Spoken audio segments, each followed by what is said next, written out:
And we are overmodulated. Hang on.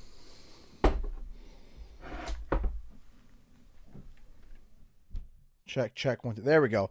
And we, hold on. We are live. What's up, ladies and gentlemen? Canadian Guy here. And sorry, at first I was like, why am I'm looking at the bars. It's like going red.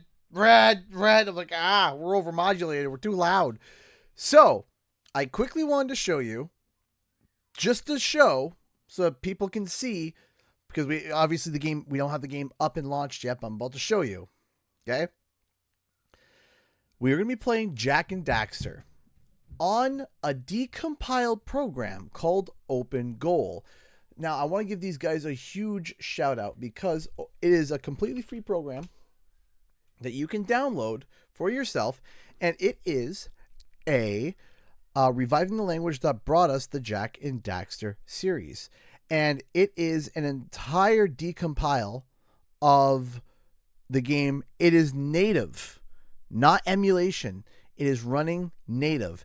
And it was built from scratch, extend and modify, and learning the code about the games, right? There is quality of life features that they can now add, and a whole number of other things. I do believe Jak 3 is still a work in progress. Don't quote me on that. I have heard that. But Jak 1 and 2 are completely decompiled and completely ready to play. You can play Jak 3. It's just not 100% ready.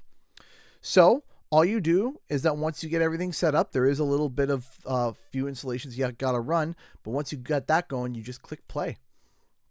And I'm going to be playing with a PlayStation 5 controller. Now, if it'll actually show, there we go.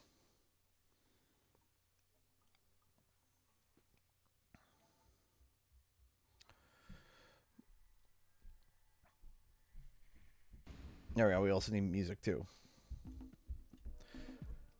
So the game is in... I've already opened it up just to make sure that everything was good, that there was no issues, no problems. And I was just running around the open area before I was streaming just to make sure it is going to be fun. What did I think of the video? I checked and I didn't get anything. It didn't. Oh, that was you. Okay. I'm sorry. I will. Okay. Car drive. That was not what... I assumed it was spam because I didn't understand who the person was here. So let me accept that. I have the video up. Okay. So I will take a look at this. Mel Blanc yelling, but it's also video game characters. Okay. I will make sure I watch that afterwards because the name didn't match. And I just checked. I was like, what? Who is that? Sorry. I apologize. I will watch it. I have it open now. Different name on Twitter. Didn't know. So... keep it your own. I don't know. You can decompile things. Also, watch this. My life searching for the answers that closed captioning. And my father's fathers failed to find. Who were the precursors? Why did they create the vast monoliths that litter our planet? How did they harness eco, the life energy of the world? What was their purpose? And why did they vanish? I have asked the plants, but they do not remember. The plants have asked the rocks, but the rocks do not recall.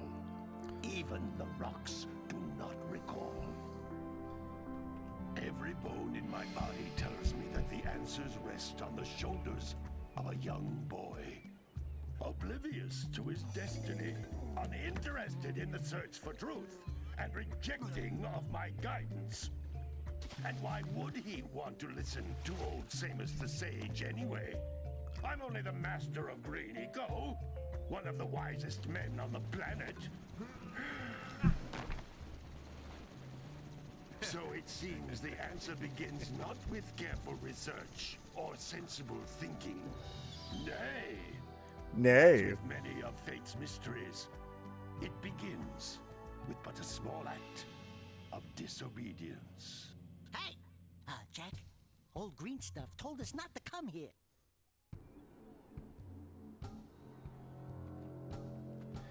Isn't this wild?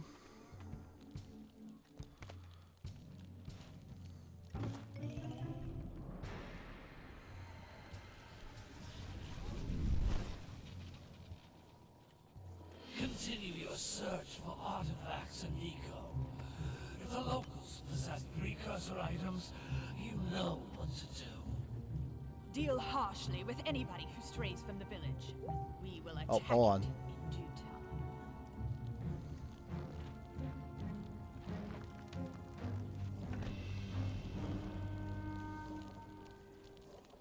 What are we doing here anyway, Jack? This place gives me the creeps.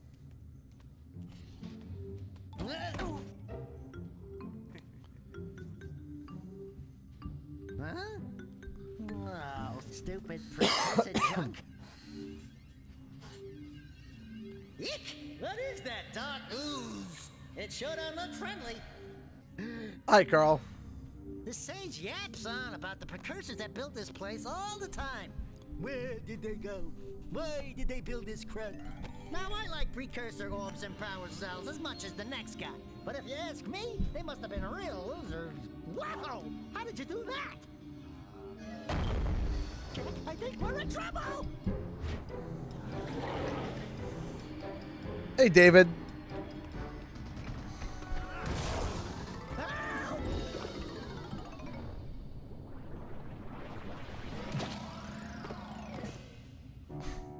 Man, that stung. I told you we shouldn't have come here, and you listened. What?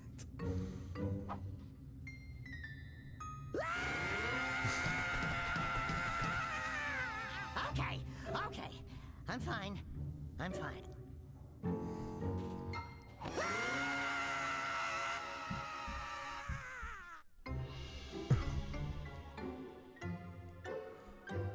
What in green tarnation do you two want? I was... Don't tell me. Instead of heeding my wisdom, I love the Samos. two of you went mucking around in the only place that I told you not to go, Misty Island. That's right, and then... And, Daxter, you finally took a much-needed bath, but in a bathtub filled with dark eco. Look, old man, are you gonna keep yapping, or are you gonna help me out of this mess? I'm gonna keep yapping. Because in my professional opinion, the change is an improvement. And besides, I couldn't help you if I wanted to. What? There's only one person who has studied Dark Eco long enough to have a chance at returning you to your previous form. Carl Acheron, the Sage. But he lives far to the north. Far, far to the north. Nobody has spoken to him in ages. I would teleport you there, but I can't do that either. None of the three sages that maintain the other teleporter gates have seen fit to turn their ends on for quite a while. The only other way north is by foot through the Fire Canyon, but its volcanic soil is hot enough to melt precursor metal. You can't just walk through it. But you could fly over it if you had a zoomer equipped with a heat shield. I just happen to be working on such a thing at this very moment. All I would need is 20 power cells to give it enough energy to withstand the canyon's heat. Isn't that right, Daddy? Yes, Kira, that might work. But where are a boy and a half going to get 20 power cells? From the villagers. Most of them have a power cell or two stashed away somewhere. And even if they aren't willing to just give them away, greasing their palms with a few precursor orbs should do the trick. And I bet there are even more of them out in the wilds just waiting for some brave adventurer to find. Well, we've got the brave adventurer at least. Brave adventurer! You two couldn't find your way out of the village without training. Before you do anything else, you better go through the warp gate and get some practice on Geyser Rock. We won't find any more of that dark gooey eco stuff, will we? Cause I'd hate to fall in again and turn into you. Before I turn you both into ferns. I love the writing of this game. Look, old man, are you gonna help me? You're gonna keep yapping. I'm gonna keep yapping. It's like, as a matter of fact.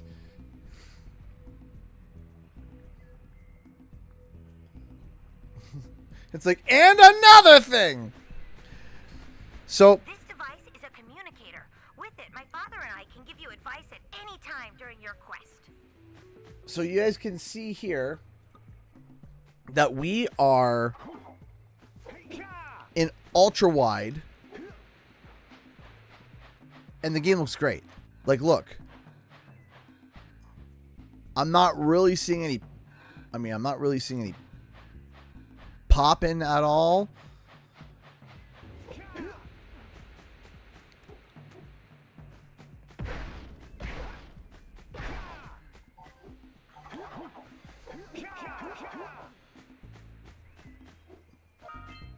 Oh yeah, hold on, let me show you something. Floating egg-shaped things are precursor orbs. Collect enough of them, and some of the villagers will give you a power cell in exchange.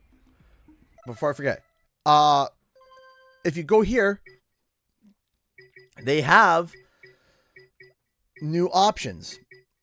You go to your game options, play hints on, subtitles on, hint subtitles, language, subtitle English, text language, show speaker in subtitle, miscellaneous, precursor orb glow off, Discord rich presence on, cutscene skips on, speedrunner mode off. There is a speedrunner mode. I didn't even know that. Okay. Graphic options. You can choose your resolution. You can go to your display. You can have it borderless, full screen, windowed, your display. These are the names of my monitors. And it will just send it there. All right. VSync on and off. Your aspect ratios. Goes a little bit crazy here because I am ultra wide, but as soon as I leave and then go back in, it's all fixed. There we go. Right, frame rate, which apparently is experimental. PS2 options. You can change the level of detail, right? You can change the background, foreground, particle culling, force environment mapping, actor culling, right? You can fiddle around with that. This has all been added. Sound options, sound effect volume, music volume, speech volume, right? Load game, save game, disable all, right? These are all settings that you can manipulate and play with.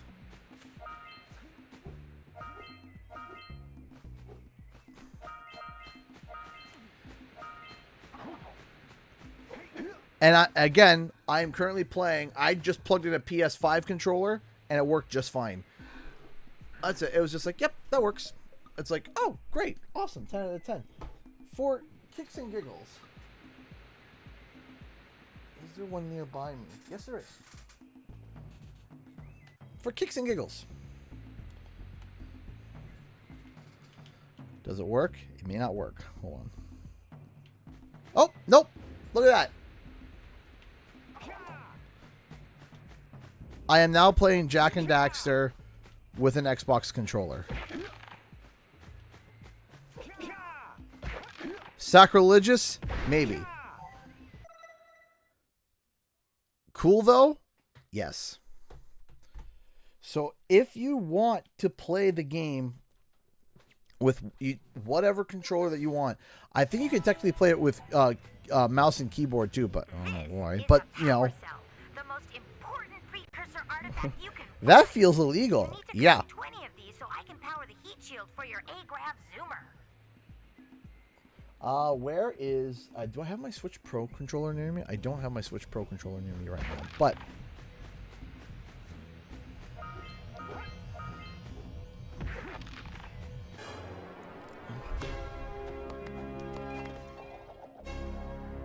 I got a mustache hair that's currently giving me a problem.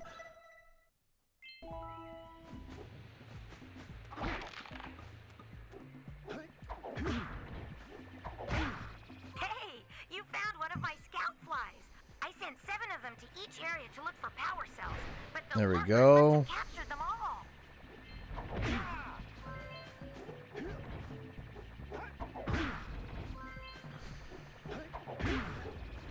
No, I love Jack and Daxter, and this, having access to this as like a native thing is incredible, and it's free as long as you have an ISO. Now, you have to get it legally. You know, as long as you may have purchased the game. You may have to rip your own ISO. Find even more power cells. I'm not going to tell you where you could have gotten it. Which contains the energy of motion. Blue eco Oh, that's allows you congratulations, David. You got accepted into your internship with NASA. That's incredible. when you get near them. By the way, how is the audio?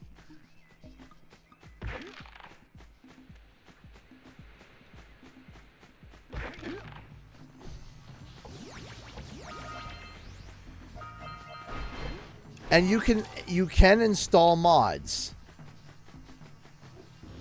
Notice how each blue eco cluster you pick up increases the time you can use its power.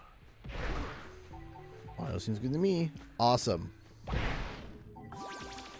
There we go. I mean, here's the sad part. This is a precursor door. It can only be opened by approaching the door while channeling blue eco through your body. This is wild to me. You ready for this? This version runs better than the PlayStation 4 version. More concentrated than the floating clusters.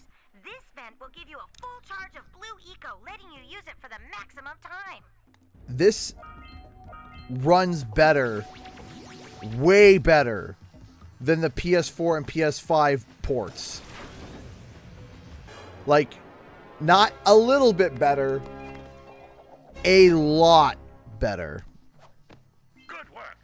The blue eco caused the door to open. With blue eco, you can breathe energy into all kinds of precursor artifacts that have lain dormant for years.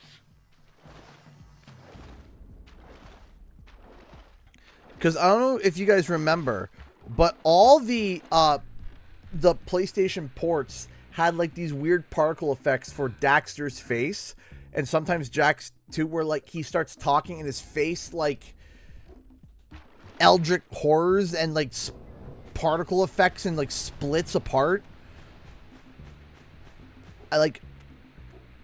It's hard to describe. It's like their face. It's like the polygons of their face are splitting. Those little green balls of energy on the ground are a type of eco.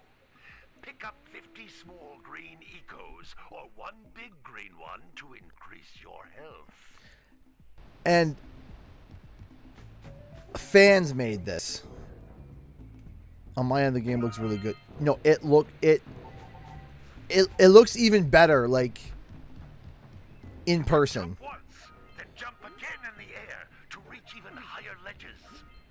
And I believe I might be wrong, but I think you can go to the graphic options, and depending on, you can go all the way up to 16 times.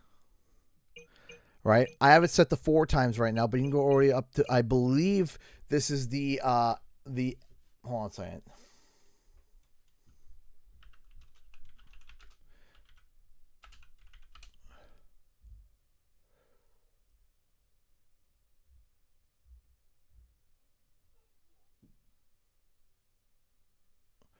Sorry, it is for anti-aliasing. So you can crank that up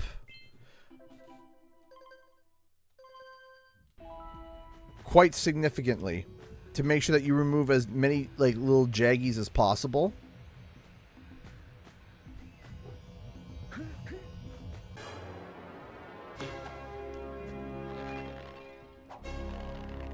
The game looks great. Like, that's incredible.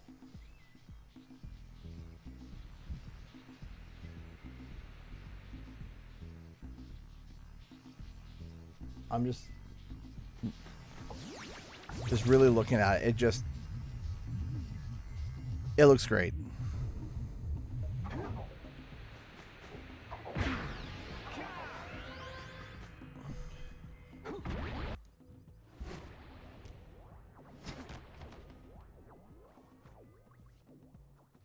Good training, boys, but that's nothing compared to the challenges that lie ahead. Then no problem. We got the moves, eh, Jack? We'd love to stay and chat, Big Green, but we're, itching to get on with our adventures. Fine, fine. Adventure away, then. And while you're out adventuring... There we go, there why it don't was. you make Had a yourself mustache useful? hair that was being My unruly. darn green eco-collectors are clogged up again. Head out to the far side of the beach and clear them out, why don't you? Ouch. Follow the lamps. They'll take you right there. Now, Now, all of you. get out of here! Crash Bandicoot, little plant there. The little plant. So far it's going great. Like I said, if you're into speed running, there's even a speedrunner mode, which I think is awesome. There's closed captioning.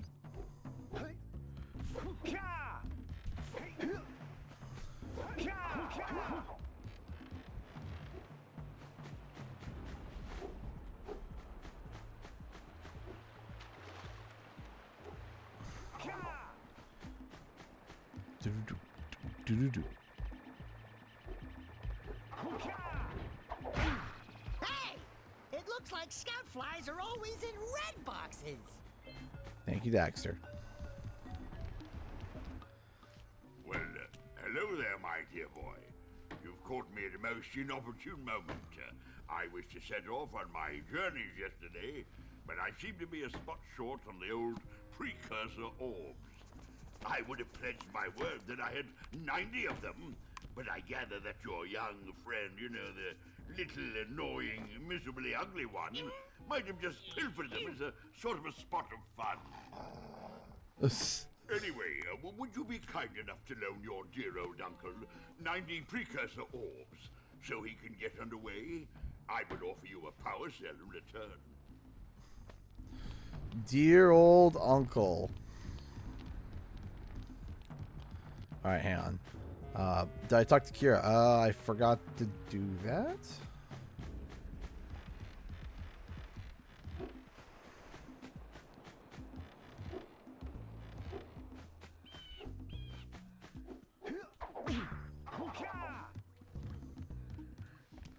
Hey, baby. What do you say you and I go cruising on this A-Grav Zoomer? Rule number 1, I don't date animals. I mean, You don't know what you're missing. yeah. Listen, if you need something to keep you busy, my father always talked about an ancient precursor pipeline hidden deep underground. Some of these pipes end in vents from which eco flows freely, and some have been capped off so that the eco is sealed back. There must be a way to turn the capped vents on. I traced part of the pipeline back to the Forbidden Temple. Maybe you should look there for some type of switch.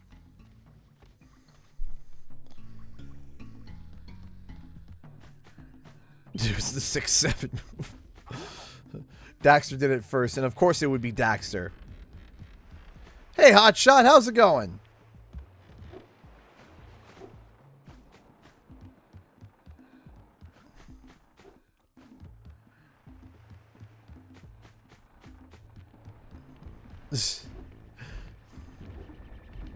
I hate it here. Why do you hate it here?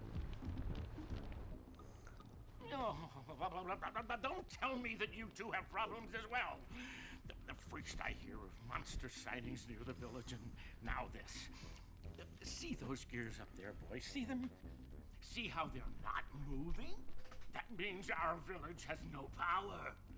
The eco beam. Oh, 6-7. Okay, I see what you're talking about. Boys, everyone's too frightened to go out and find out what's happened. Did you pay the bill? Yeah. Oh, you're funny. Now look, if you two fix the eco beam, I'll give you a power cell. Oh, and another thing, if by any chance you're interested in making a contribution to my re-election campaign, I might be willing to part with yet another power cell. The minimum contribution is a very modest 90 precursor orbs. Okay, they're bloody money bags. Or precursor or bag. Yeah, it doesn't flow off the tongue as well. But yeah, again, to let you guys know, this is not an emulator. This is running natively on PC, which is incredible.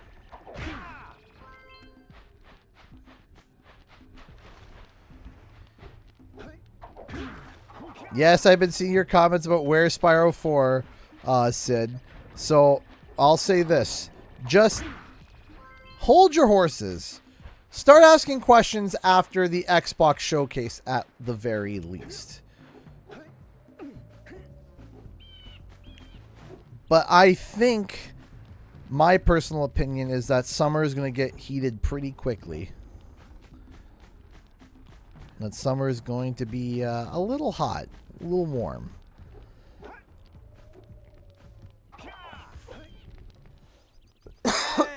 My muse! Go for it, dude! Oh, I thought for a moment you were my muse. Or what? Haven't you ever seen a muse before? It's a little glowing squirrel about your size, full of spunk, and crazy as a lark. Oh, I get it. Like a psychic. As a matter of fact, without my muse, I just can't sculpt. But with her around, I see beauty in everything, you know? Right now, I couldn't chisel my way out of a box. I think she ran away to that Misty Island. Oh, I just hope she's all right. It's worth a power cell if you bring her back to me. Wait a minute.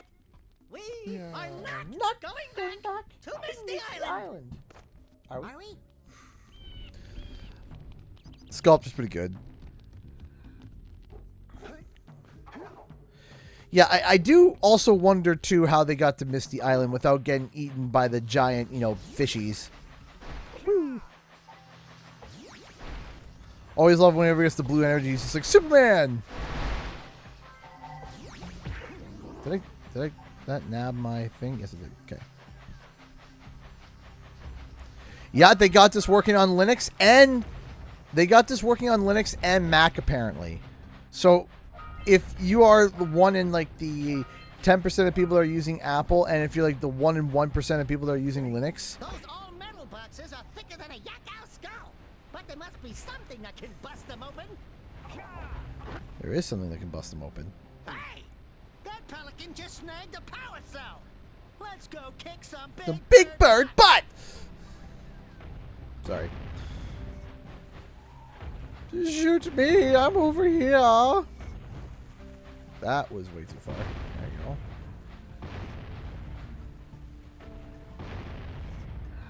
There you go. One.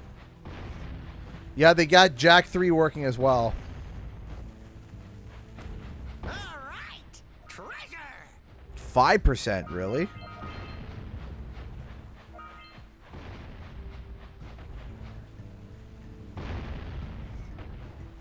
I got a question. Who here More orbs. is watching on a Mac right now?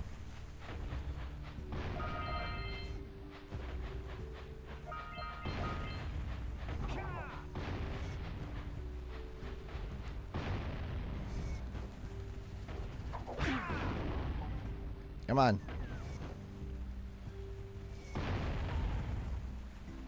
iPad. Yeah, I mean, that's where Apple's really... Mac. Ew.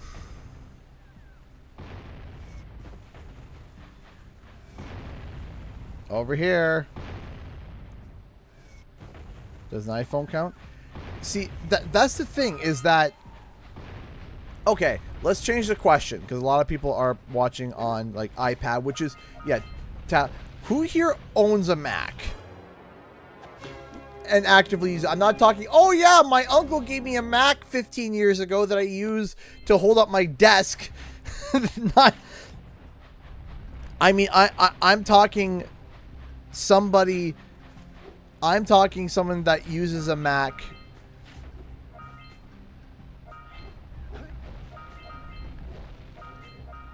as a daily driver.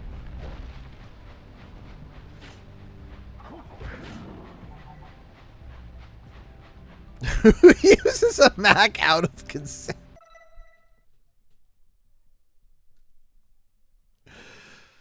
I have a MacBook Pro. That's okay. That's okay.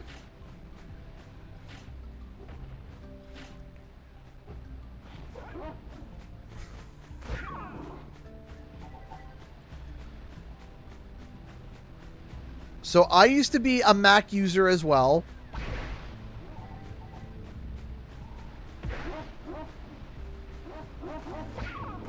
I will admit, if I were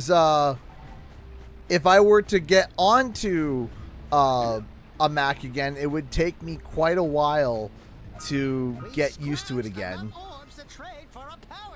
It would take me a while. The last time, it's been about... How old is David? He's coming up to 8. So it's been about 8 years since I used a Mac. And I was using a Mac from high school until the end of college. So, well, technically not my first year. It was my second year. In grade 10, I started using a Mac. And then I had to use a Mac throughout all of college. So I used, so 3, 6, 7. So about 8 years I used a Mac. I won't waste your time. By the way, if things don't work out, Daxter could always get a job controlling the village rat problem. I love Samos. Now there's one thing that Apple does that's uncontested, and I can't argue with them. Their processors. The processors are just stupidly good. It's like, you know, that's the one thing that Apple is clutching on to more than anything is, you know, but, you know, it's like, yeah, but our processors are the best. It's like, that is true. That is very true. You have the best processors in the game. Having said that, like, if that architecture patent got leaked, What a weird looking thing. We can get this open if you power up with that zappy blue eco stuff. Good job. Now meet me down here by the egg. by the egg. That A chip is real. I know I'm talking nerdy for some folks, but yes. I want to talk to the bird watcher and see if we scramble that flood egg. Yes, we'll get the bird. Don't worry, we'll get the burb. Hey, Al Chavizi, how's it going? Yes, and it's Jak and Daxter 1 natively on a PC. Because there was at one point for video production that Macs just were the best. Now meet me down here by the egg. Like there's just no there's no competing with that. There was no competing with that because they had patents on video codecs that were just like, you can't. They had a patent for a while with either a patent or a deal with QuickTime forever. Oh my! I hope the poor deer's okay. Yeah, we gently dropped it on its head. You know, if I throw an apple out my window, would it be a supercomputer? Not quite. Oh no! No! Look, isn't that cute? It thinks you're its mama. Ah! I'm not your mom! You see any feathers here? Oh, love at first sight. Oh. Listen, boys, I'll take this little kid back to the village with me and work Check. with Sage to take care of her.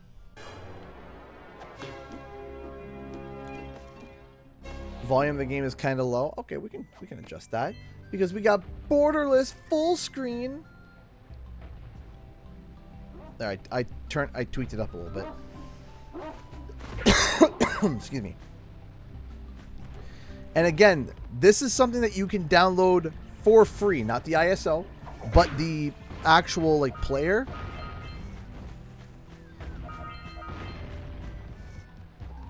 When I get older, I aspire to be the Jak and Daxter bird lady. That's hilarious. I aspire to be.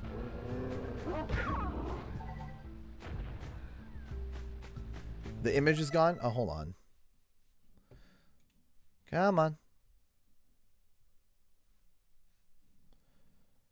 That is Streamlabs being a butt. Why are you being a butt, Streamlabs? There we go. There we go. Or OBS. I remember how I described this game as Goku and Timon collecting Dragon Balls.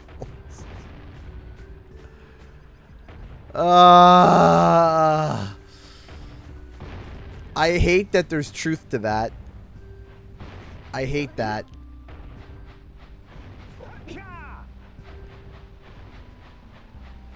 I hate that you're not wrong.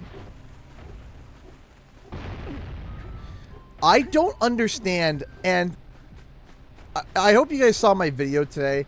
And again, I was worried about the reaction towards my opinion on Medieval. So far, the comments haven't been too brutal, which I'm happy about. Dive for those orbs, Jack! Dive! I don't get it either. I don't understand why. I don't understand why.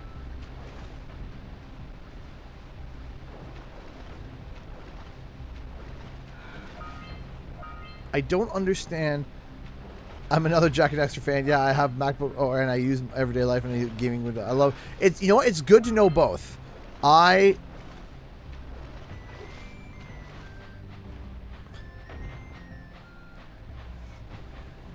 a fan of Medieval, I think what you said is fair. You see, because again, I didn't sit there and say, "Oh, the game was bad. It was so." No, I didn't talk about any of that whatsoever. In fact, I praised. I said, "Yeah, the game is good."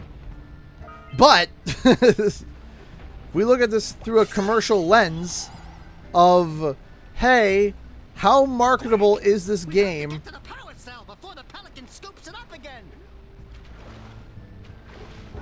For example, one of my favorite games as a kid was Magic Pendulum.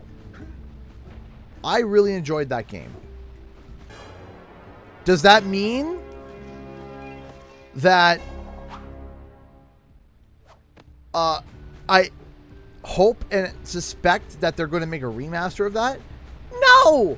I hope they one day, if they did, I'd start laughing and be like, great, I'll buy it, but I'll be the one of 10 people who will buy it.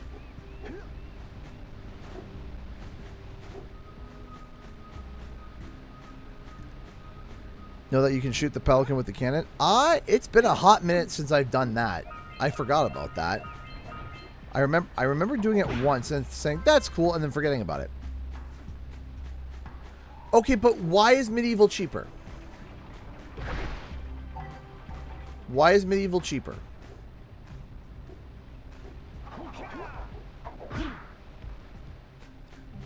Like, because you're not the first person that said that. And so I'm genuinely asking, why is it, like, because of, like, scale? Is that what it is?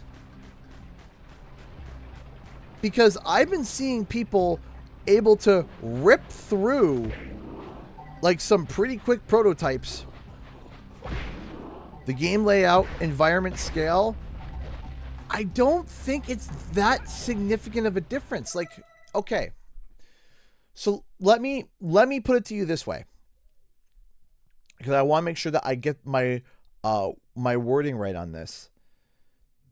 What would be the pricing difference? Let's say Medieval cost. Well, let's see. Hold on. Let's see. Okay, so Medieval had cost, like, it was around what, $40, $30? Was it $39.99? It was like, we'll say $40 times 500,000. Okay, $20 million, right? So let's say Sony made their money back on it. Let's say it's 10 million. Okay. How much more in price would we think that Jack and Daxter would cost?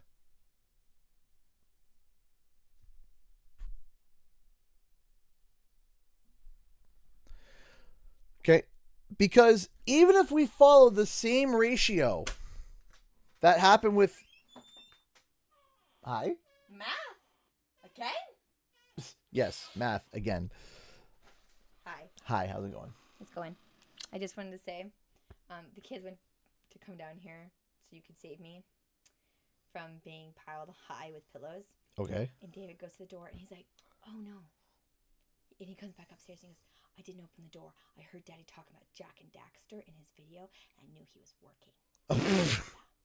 I didn't want to interrupt him and him not get that money. I was like, oh, did he really say that? He said that? That's what he said? That's oh what my he gosh. said. He was like, yeah, I don't want to interrupt him so he can't get that money. And I was just like, oh, okay, gangsta child. Okay, jeez Louise. Yeah, so I was about to do math real quick. So. Anyway, they're almost asleep. I love you. All right, love you too. Your Easter bag. The chocolate. So, if they follow, we know that Jack and Daxter sold about 4 million units. Okay.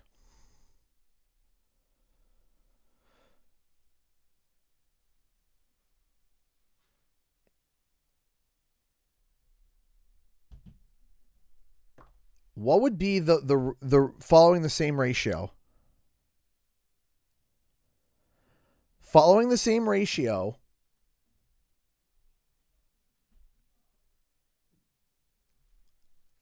if they made a Jack and Daxter game that followed the exact same ratio as Medieval in terms of success, in terms of like how many copies were sold, I'm just doing quick math here. 2, 4, 6. What, they would have shipped about 3 million units? Which is because if Medieval sold 700,000, the PS1 Medieval sold 700,000, the remake sold 500,000, and let's just say the same ratio of people bought it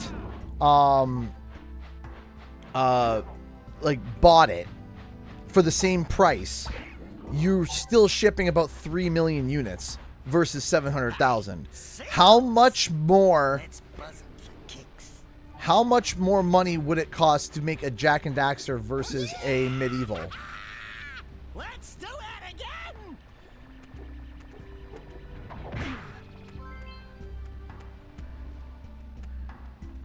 $24.99. Okay, so but $24.99 is for the American. I think it's about 25% more. So it's close. It's going to be close to either $29.99 or $39.99. The whole point that I'm trying to say is that they still would have made a lot more money.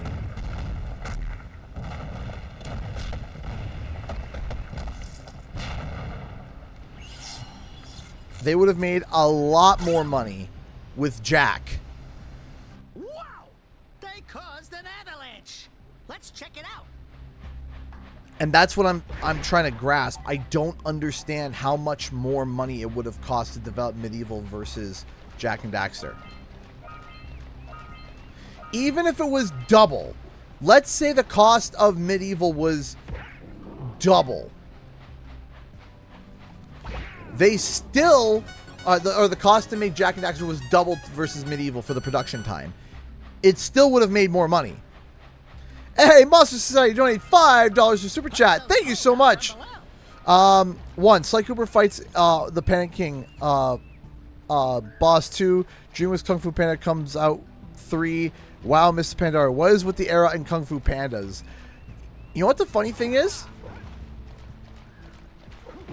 I'm going to tell you something funny. World of Warcraft did Kung Fu Panda before Kung Fu Panda. A lot of people don't know that. And as a mega nerd, it drove me nuts. Because WoW, I appreciate the $5, but yeah, WoW did Kung Fu Panda before Kung Fu Panda. Let me show you. Actually, technically, not WoW. Warcraft. On. No. Development for a long time. No. I'm talking 1999 to 2001. There was a little game called, I hope Jay is here to back me up here, a little game called Warcraft 3, Reign of Chaos. The original Warcraft. Because Warcraft was originally an RTS. Okay? Warcraft was originally an RTS. Now, if you were to go to a tavern that had neutral heroes, there was this guy. Hold on.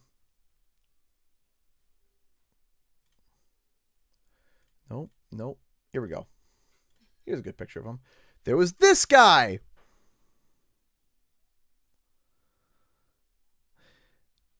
This was the Pandaren Brewmaster.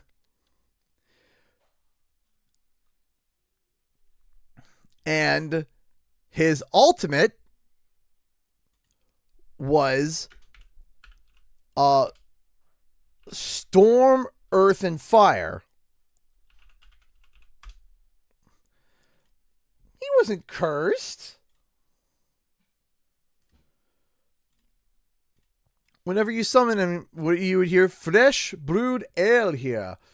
Pandaren, Warcraft 3, Storm, Earth, and Fire. So, when you would activate his ultimate, he would split into 3 different... Oh, come on. Why is this like this? Well, you can see here. He would split into 3 different heroes. An Earth Master, a Fire Master, and a Storm Master. Right? And they were all of like Kung Fu, martial arts, descent. Right? And this was back in... was Panda... Oh, I'm trying to remember. Was the Pandaren Brewmaster in Reign of... Hold on. Reign of Chaos came out in 2002. Was Pandaren Brewmaster in Reign of Chaos, or was it Frozen Throne, which was the expansion? It was not officially in the base Warcraft 3 playable hero, but he appeared as an Easter egg unit and was later fully introduced as a neutral hero in the expansion The Frozen Throne, which was like 1 or 2 years later. So, yeah. Little side tangent there. But when I was a kid, I was a huge Warcraft kid. I've said it over and over again. And it drove me nuts when Misty Pandaria came out. Everyone was like, oh, World of Warcraft Kung Fu Panda. Oh, they're so unoriginal and stupid. I'm sitting there seething like they made the Pandarans. They made the Pandarans years ago.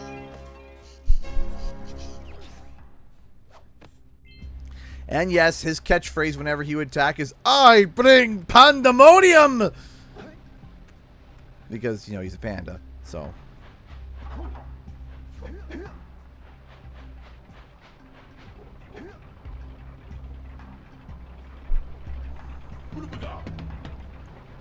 Heed my call. Yes, Storm, Earth, and Fire. Heed my call. Yes, War Chief. I love the Shaman. I love the Shaman's voice and design. When I was a kid, it drove me nuts because I didn't know how to use them. Then I stopped using them. And then once I figured out, I was like, oh, Bloodlust is OP. Again, blank screen again. Sorry, guys. Hang on. OBS has a thing for borderless screens for some reason. I don't know why.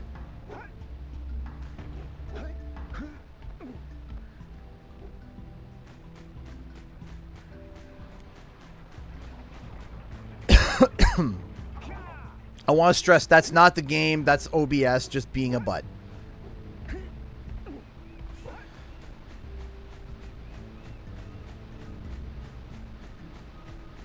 I just see last night. I feel the same rage and pain. Yeah, I feel it. I feel it. There's a few people that DM'd me that said that I share your pain. I share your pain. I'm like, yeah, I know. I appreciate that. I hope my unhinged rant didn't deter off. Watch, I'm going to be in the front face of what's it called? Blah blah blah. Medieval Reddit, and everyone yelling and screaming at me.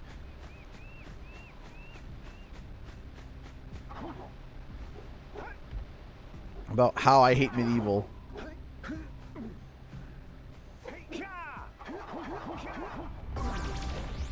Ow.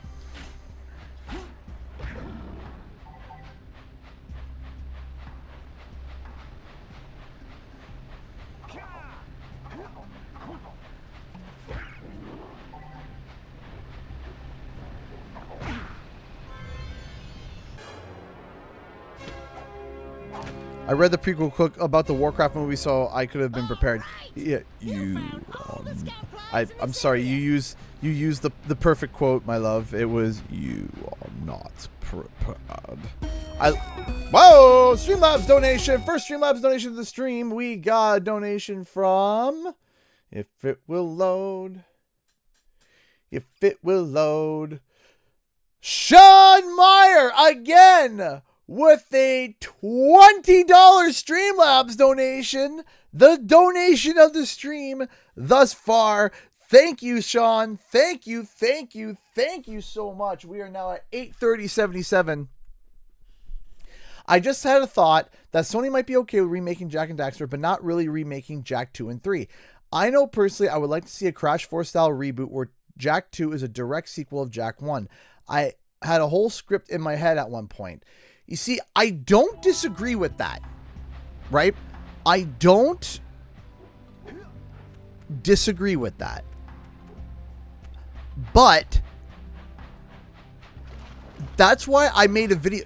If you look back at, there's a video that I made years ago.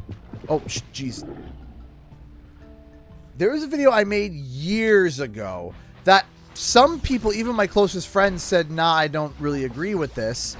And I was like, okay, I guess, it's just my hot take. But I've said that I feel like the Jak series has an identity crisis problem. Where the first game knew what it wanted to be. The second game, it got lost. And the third game, it kind of was able to get a little bit closer back to what it wanted to be. But there was this fascination about cars. And I remember there was an interview that somebody did where they had said that they kind of regretted the direction that they went with Jak 2, and it was in inspiration of Grand Theft Auto. That Grand Theft Auto had gained so much popularity, they were like, hey, what if we did that? And it kind of went that direction. And it kind of made the game, I wouldn't say bad, different, right? I think that there is an argument to say that there is a way to be able to do a Jak 2 while maintaining going to the grim dark future. Always forget about that. Do the grim dark future aspect while still kind of keeping the main story. But I do think that Grand Theft Auto, people were like, man, we gotta do this specific thing with it. And it was kind of like, well, yeah, so we got a precursor launcher here. Yeah, but we need to powered up with the blue stuff. So it ain't gonna help us. The cap is not capped yet, so I'm not going to be able to get up to there yet. So I think I'm going to have to go into the forest, uncap that, and then come back here. I have not watched B-Mask stuff in a long time.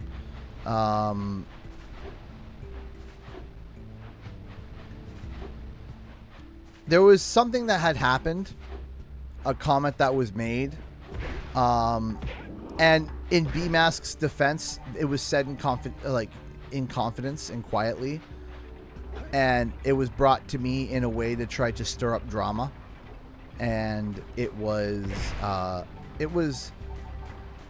sucked, and it sucks, but since then, I would never, I'm not going to bash B-Mask. Their content's great. Their content is they're really good. I like their takes on some of the things. But I've just kind of gone quiet about it, and that's it. That's all I'll say about it. And again, in his defense, it was said in confidence, and then somebody screenshot it and went, you know, blah, blah, blah, blah, blah. Was it the worst thing that was ever said about things? No. But I wasn't a fan of what was said, and I personally, and I kind of just bowed out of it. So, do you think that we should have gotten a series about Kelagos going around the Dragonflights trying to get them to actually do something, but never getting anywhere? You know, that's not a horrible idea, genuinely. Like,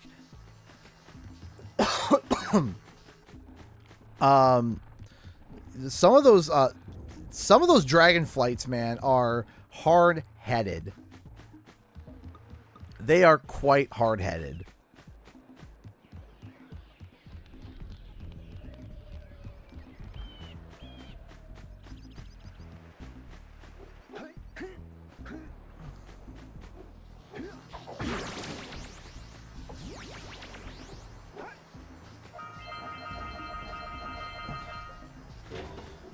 Kelagos tried his best, man. He tried. Gotta bring in the crops from the June brush. Gotta milk those yak cows. Gotta milk those yak cows. Oh, it's you. Oh, just resting my tired bones. I've been trying to get those Kelagos just back into the pen. By the end of the series, it's just Kelagos with like bags under his eyes, slight alcoholic, screaming at all of his siblings to do something and stop being useless. Poor Kelagos. The Sunday bar like SpongeBob. Yeah, basically. Exactly. That's exactly the vibe for the SpongeBob movie. I just can't get them to do anything. Oh, Alex Straza this. Oh, Alex Straza that. Why can't they listen to me? I did see that screenshot. Hotshot. Also, there has been audio issues going on with YouTube all day. I was trying to listen to, man, I watched some thrilling stuff. I was listening to a lecture earlier, and as I was typing up my book, and I was getting upset because it was like,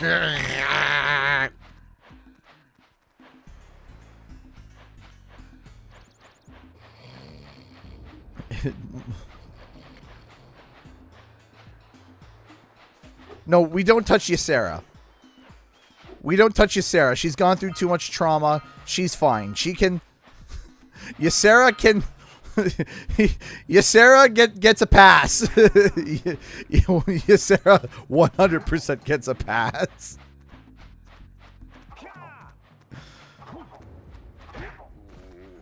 All the World of Warcraft, non-World of Warcraft people are like, what are these people talking about? We're talking about dragons. And in Warcraft, there's these creatures that are called aspects, and they are basically these leaders of different colored dragons, and the different dragons have different magical stuff, and they're cool. And there was a whole expansion about them, and it was just like, hey, what about dragons? And I'm like, yes. I still think Dragonflight's one of my favorite expansions because it was just a giant, we're sorry for Shadowlands being so trash. Here's just a fun adventure about dragons. It's like, you know what? Bet. It's a pretty good apology.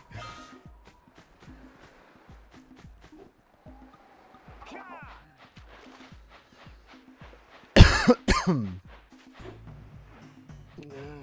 bring in the crops from the June brush.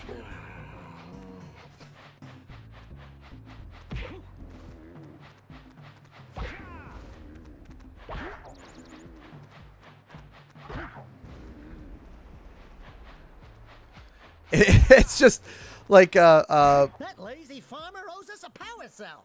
Let's go talk to him. Heard some amazing news from Canada. Radical Entertainment is back. Yes. Yes, we're hoping that it does lead to a Simpsons hit and run. I actually got those flea bags back into the pen. Now I can sleep in peace. Take this power cell for your trouble.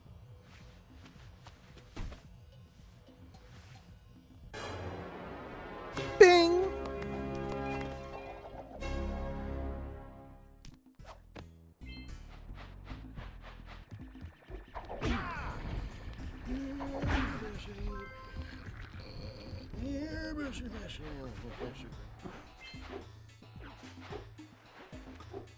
I think when I was a kid, I would try to kick the yak cows back out and set them free.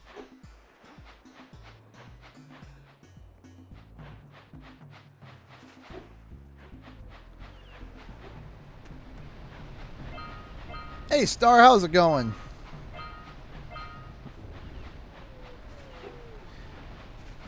But I think the biggest crime when it comes to Jak and Daxter is the fact that it just sounds like PlayStation is just doing nothing.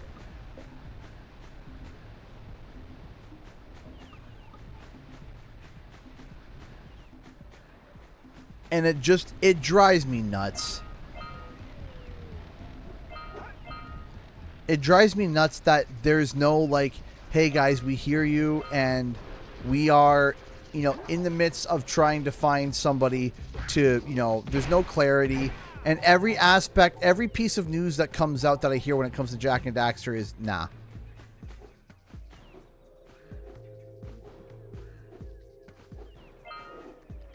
And I don't get it. I don't get it. Because the thing is not just that.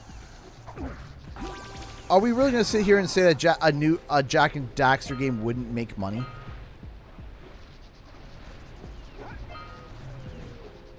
Like, who... You give it proper marketing. Heck, I think it would make money if it had the medieval marketing. I mean, you shouldn't do the medieval marketing. I'm not suggesting you should do the medieval marketing. But I'm saying that even if you did the medieval marketing, it would probably still make money. And I don't get it. You got Pac-Man World, which was doing very well. You got Crash, you got Spyro, right? You got all of these games. You got Klonoa. Like, even Klonoa got a remake. Of all games, Klonoa. And no offense, it's not I'm not throwing hate at Klonoa. I don't get it. I don't understand.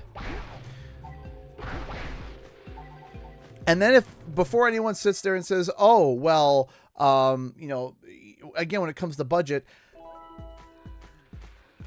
all I'm going to say is Toys for Bob was able to remake 2 Spyro games in a year. So, what if we asked, you know, even half-decent team to take 2 years to make the first Jak and Daxter game?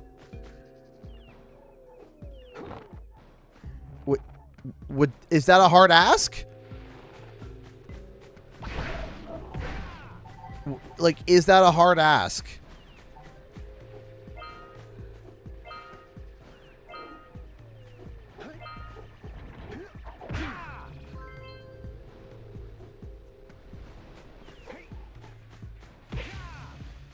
Like, in terms of scale, would you guys say, in terms of work and scale, would you guys say that Spyro 1 and 2 is equivalent to Jak and Daxter? I want thoughts on that. Is that a fair assessment of scale?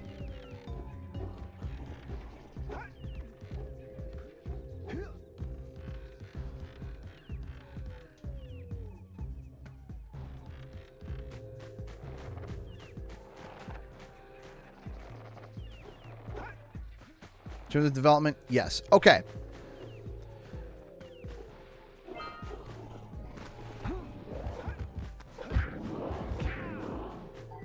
So I don't understand what is so difficult with people saying, hey, we want Jack and Daxter something. I'm not seeing even a remake.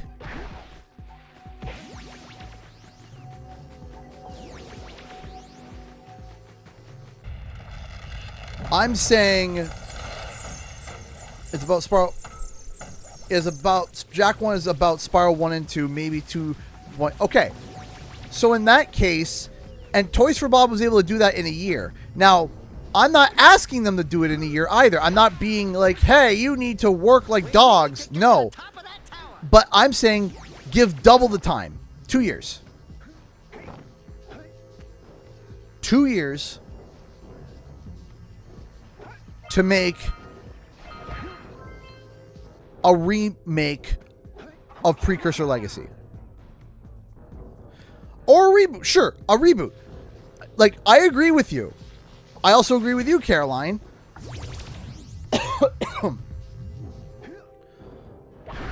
But I'm just sitting here baffled saying, why? Or maybe a new game. I would take a new game. I would take a reboot, right? Even a reboot.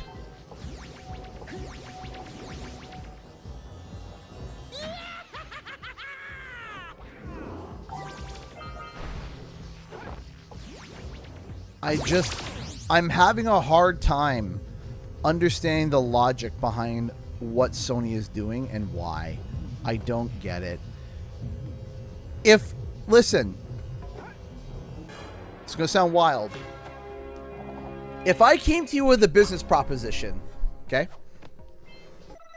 If I came to you with a business proposition,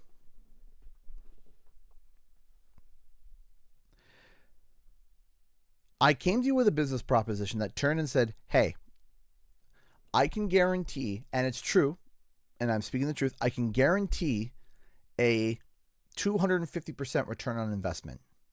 You invest $1 million and you're going to get your $1 million plus, what would that be, $1.5 million back. And would you take that? Return on investment in 2 years, you more than double your money. Would you take that as basically a guarantee? I think most people, not all, but I think most people would say yes. But they don't want that. You want to know why they don't want that? They want hey, you're going to risk it, and if you nail it, you're going to get a 5,000% return on investment with an obscene game, but it is highly risky. And it's like, okay. Does things based on algorithm that tries to predict what will make the most money and not actually just focusing on making good games. That's what it's felt like. You know what? And maybe I'm wrong, but I feel like Sean Layden was like the guy that just kind of got it. Like, maybe I'm wrong, and maybe I'm speaking out of turn, and that's possible. I always just felt like whenever I listened to Sean Layden speak, he actually spoke like he knew what he was doing. Is that just me? Even he did an interview before, not too long ago, and it was posted on Twitter. You see that? And hey! I knew there was a way to turn them on. Charlesy! To turn on the other eco vents as well. Charlesy donated. I think I'm peeking a little bit. I'll turn myself down just a smidge. Charlesy donated $1. Speaking of budgets, time, devs, are they going to lose so much over the next few years because of a lot of things now need to be physically... Hold on. Speaking of budgets, time, devs are going to lose so much over the next few years because a lot of things need to physically prove how old you are to access certain age features on games. Okay, so sorry, my brain was going for a flip there. Speaking of budget/time, devs are going to lose so much over the next few years because of a lot of things now need you to physically prove how old you are to access certain age features on games. That's definitely more in the UK. I will say that is definitely a lot more in the UK, but that is still a significant problem. Not to downgrade what you are going through, what you guys in the UK are going through. That is still a significant problem. Having said that, oh shoot. It is more in the UK, but that is still a problem. Oh shoot, did it again. Patience. That is still a problem. And is problematique. Ronald donated $10 through Super Chat. Thank you so much, Ronald. This is a Cowboy Coyote. Yeah, I do think a reboot would be better for Jak and Daxter. I feel like Sly Cooper would do better for a remake. I agree. Since the Sly Cooper trilogy is more cohesive story and theme throughout. I do think them doing like a soft reboot for Sly Cooper 1. Just a soft reboot. I would say Sly Cooper 1 could do a soft reboot, but like just because the Sly Cooper 2 and 3 are a certain way, that is, while Sly Cooper 1 is more like your classic, oh, grab a level and, do a level, finish the world, and that's it, right? That's kind of the vibe of Sly Cooper 1. I would take a modest, light reboot where they made it more cohesive with Sly Cooper 2 and 3, which I think most people prefer anyway.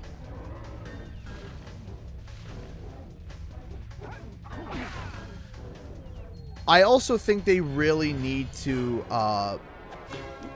recontextualize the precursors, because I really do think Jak 3 was doing good until it got to the end.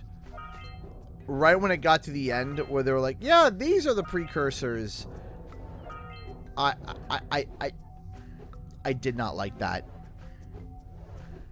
I really, really, really did not like that. That was something I was like, wow, this sucks. And then there was the random romance between Jak and, I can't even remember her name right now, that just felt like there was no cohesion there. It was just like all of a sudden, oh, they're kissing. Why? And no problem, Midas.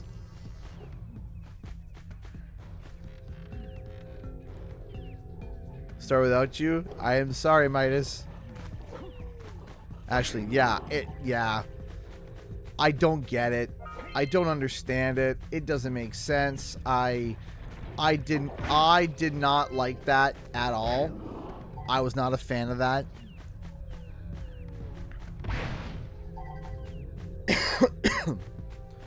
So if they are going to go the route that the precursors were just the Otzels the whole time, I think that they should have as I'm learning the terminology from EO Brandon Sanderson, you're my brother's and you betray me. I'm sorry. Will you forgive me? There was no signposting, and what signposting is essentially like, like foreshadowing. Like, hey, are you showing this? Is it something that's going to happen, and does it make sense?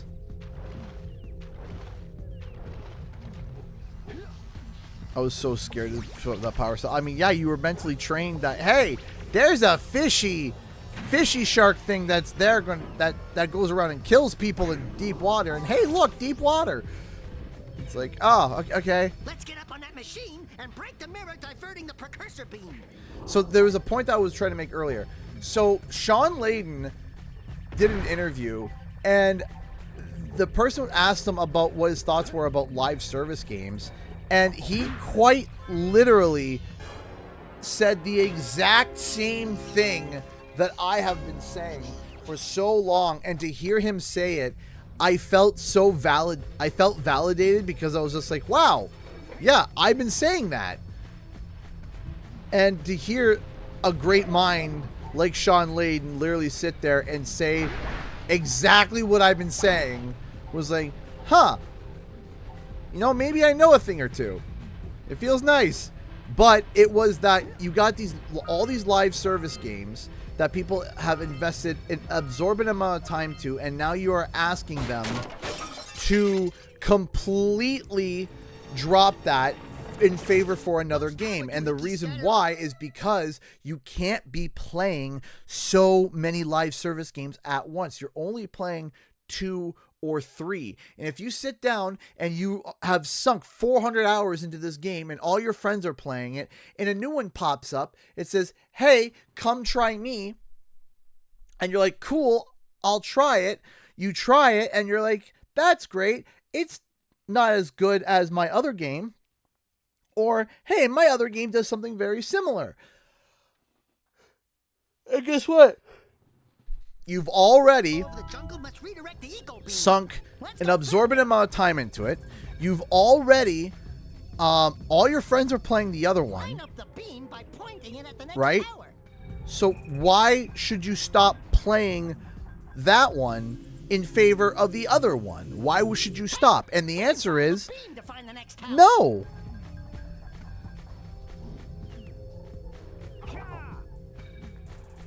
Right? Some people, I think even people that almost exclusively play live service games and multiplayer games, you can only be playing 2 or 3 at a time at most if you're juggling them. Like for me, my live service game for the longest time was League of Legends, right? Like I would play League, right? But I didn't really play too much else. Even when I was in college, even when I was first married and didn't have kids, I'm trying to think. And I played Hearthstone, which was a free-to-play game, but that was also on my phone as well. And it was the same account. So it was the same account on my phone and on my PC. So it was Hearthstone, League. And I think I squeezed WoW in there as well. Those were my 3 games. That was it. It was Hearthstone, League, and WoW. And WoW was on and off quite a bit over the years. Like, and that was only like, I think it was during pandemic time when I was doing, because I joined in right at the end of Battle for Azeroth before Shadowlands showed up.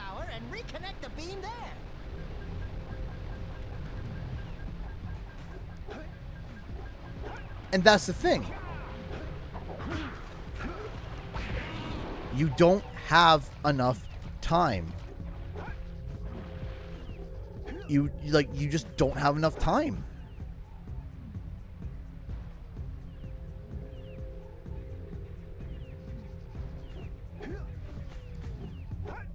You only have so much time for these games that are time sinks, right?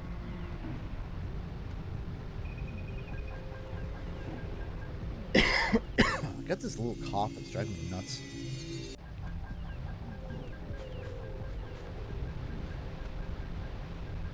And that's okay, Rocket. You can actively be like, I don't want to play live service games. And that's fair. I have not seen the new Hearthstone expansion. I haven't played Hearthstone in a while. I felt it kind of started to go a little bit too... I'll just say I miss when Ben Brode was there. Ben Brode wasn't perfect, but I do think that he was really good for Hearthstone. And when Ben Brode left, I immediately felt it.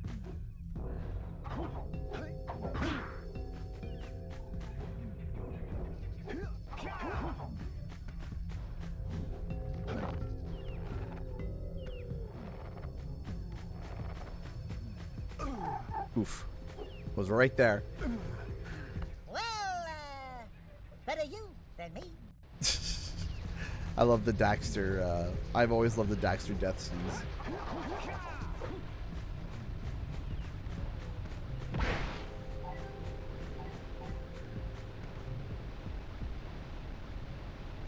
No, you get tired. And I think that that's where I'm at when it comes to games, is that I am tired. I am somebody that loves games, and I am tired. I am tired of seeing the same games over and over again. I'm tired of looking forward to 1 or 2 games, and I'm tired of some of my beloved games coming back and landing flatter than a plate of urine. I'm tired, right?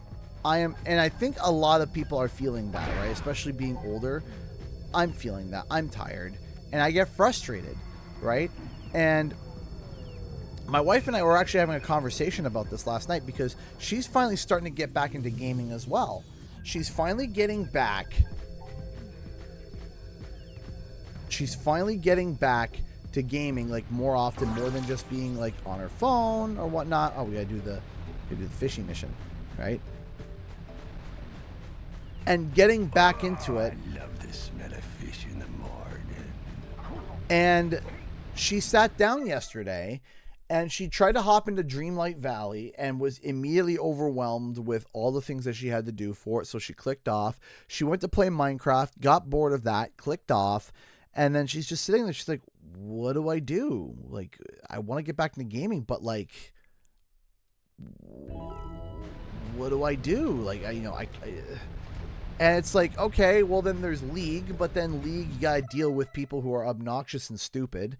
And then you got to go, and then it's like, okay, well, what about WoW? It's like, well, sure. But you know, that's a lot of grinding a little bit, especially for someone getting back into gaming. So it's kind of like, what do you do, right? What do you do? And, oh, man. What do you have in the basket? Nothing to talk about. Them monsters. Elena! Took a bite out of me, fisherman. Oh, my goodness. No matter what I try. The donation of the stream so far, Elena donated $50 through Super Chat. Thank you so much. $5 from Grandma. She's watching. Please say hi, everyone. Hi. Hope you're feeling better after last night's. I might be getting strep or head cold comment. I hope you don't get sick. No, I had it. I was getting over it. So let me be clear. If maybe I misworded it yesterday. So let me clarify because maybe I did misword it. I had that feeling of head cold strep throat when I got back from Boston. And then yesterday, it was when I started to feel better. It was like, okay, I'm starting to feel better, but I still had a little bit of a cough. So, and I still been feeling it. So, but again, thank you so much. I can't seem to catch a single fish in this river. Woo! Maybe it's your breath. Your breath. You think you can do better? Try scooping up river fish with a tiny net. I'll give you a power cell if you can catch 200 pounds of them critters. And then I'll let you and Shrimp here use my speedboat to get to Misty Island. You want to try the challenge? You know, to fish? There are two types of good fish to catch. 1 pound fishies and 5 pound fishies. If you miss 20 pounds of good fish, then I'm gonna take me net back from you. There are poisonous eels in this river. Catch even one of them boogers, and you'll poison the whole darn catch.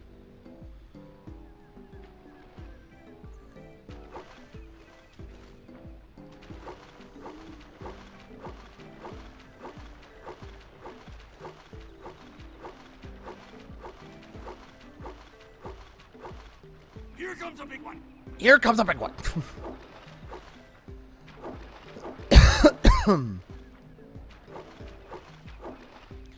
Isn't there, if I remember correctly, Steady boy. There's like an insane mode, isn't there?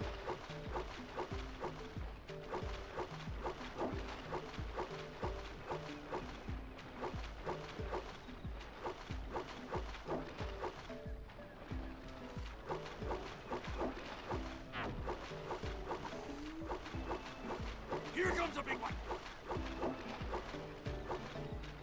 No, it's like I'm doing the zone out and Matrix, it like when you kind of just like Neo, I know Kung Fu, zone out. Steady boy.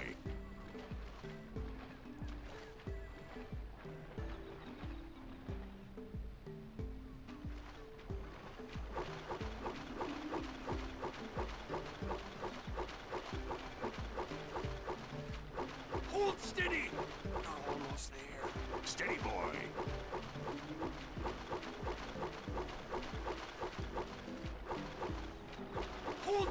You did it! Very good. You caught 200 pounds of fish. Advanced by a couple of landlubbers. Here's the power cell I promised.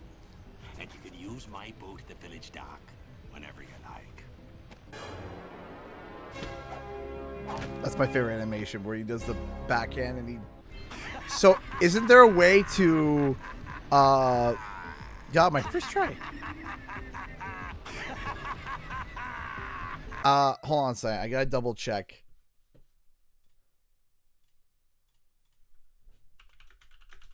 Daxter.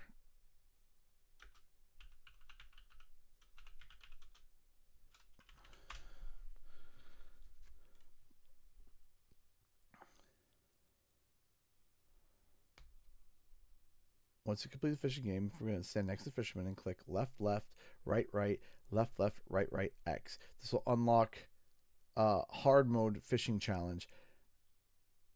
And like a normal challenge, once you lose 20 pounds of fish, it's game over. But there appears to be no end to how much fish you can catch. All right. Let me see if it's still... Let's see if it works. Left, left, right, right, left, left, right, right, X. Yes, there it is. To try and beat the river, do ya? All right, let's see. Let's see how high we can get.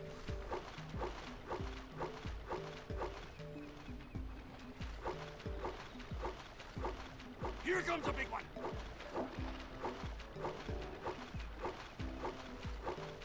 Apparently, this was only found 5 years ago.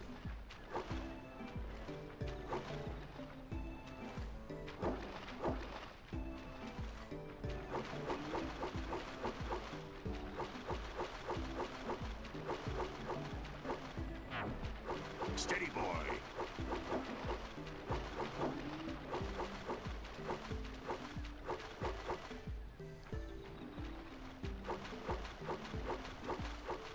Here comes a big one.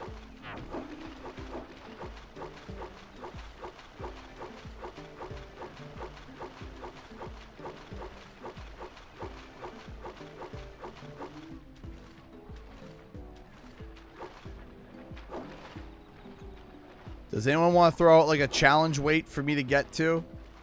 Curious.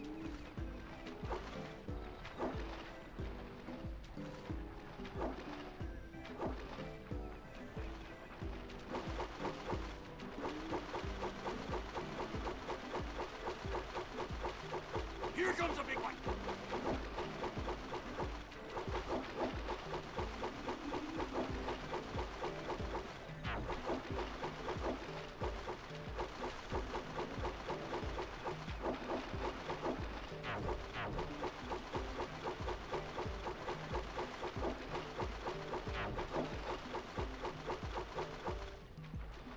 £1,000. Let's see if we can go to 1,000 pounds. Here comes a big one. Steady, boy. Left. Your sails are sagging in the wind. Ah!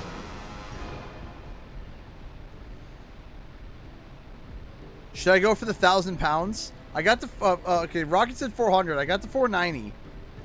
Yeah, there's cheats in the official game too.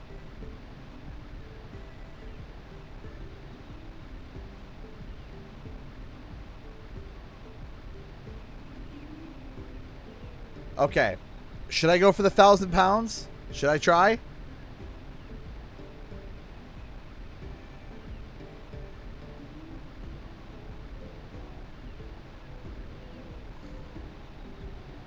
How do you unlock it? So how you unlock it is you stand beside the fisherman and you go left, left, right, right, left, left, right, right, X. Not gonna lie, I can do it with 1,000 pounds. Yeah, me and you both, Charlesy. Me and you both. All right, let's try. I could definitely go with 1,000 pounds for 1,000 pounds. Anybody? No. Wouldn't that be a great challenge name? 1,000 pounds for 1,000 pounds.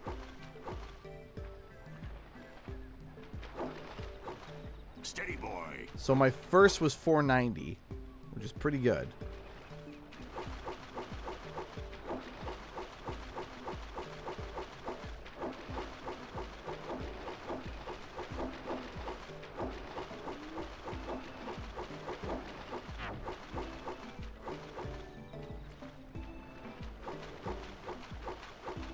Here comes a big one.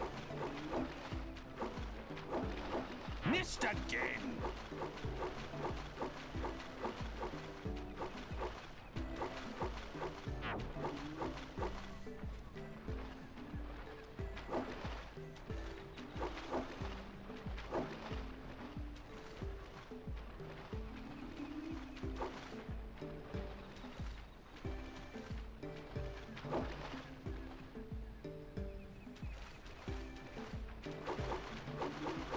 Here comes a big one. Steady, boy. No! No!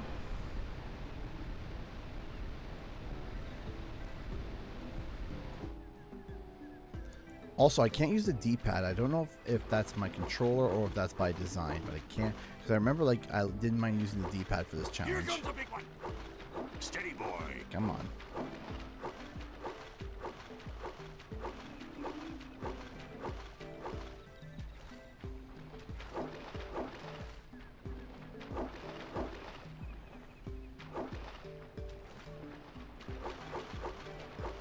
Come on.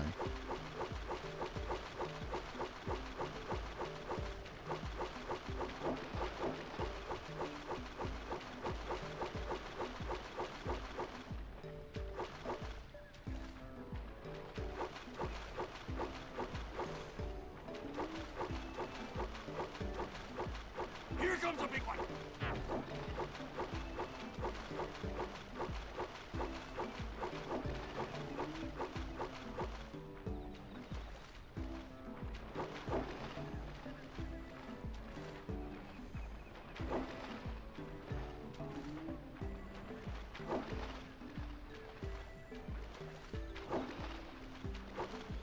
There was a poisonous eel there that almost got into the net. I was like, oh no. Steady, boy. Here comes a big one.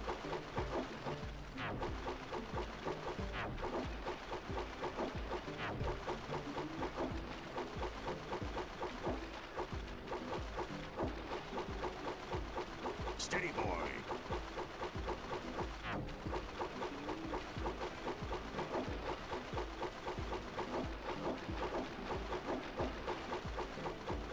I missed that one on purpose.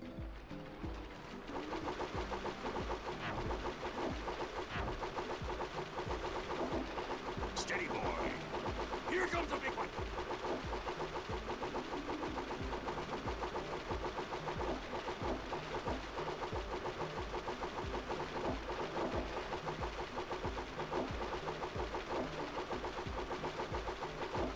Steady, boy.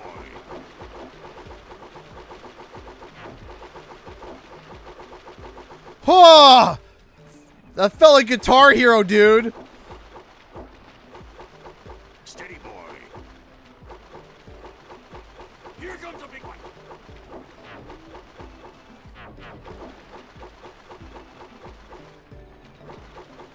Missed. Your sails are sagging in the wind.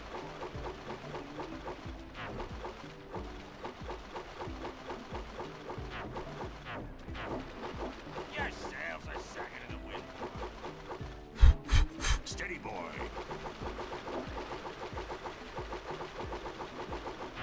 Oh no!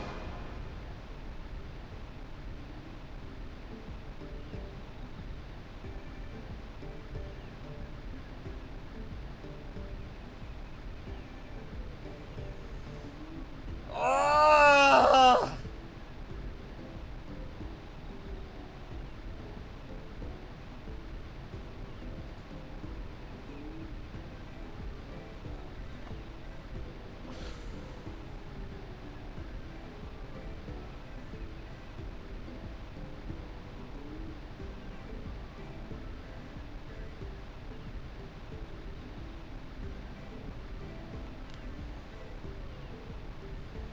Do I try one more? Do I try again?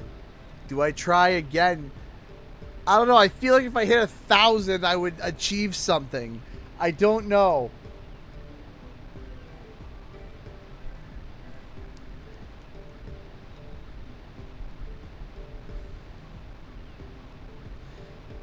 There was one moment where I felt like Neo from the Matrix. Where it was like, it's like, let me try one more time. I say one more time.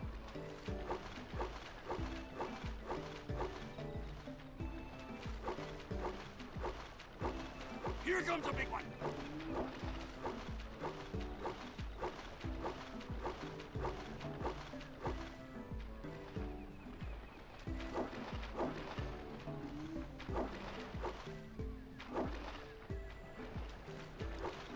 Come on.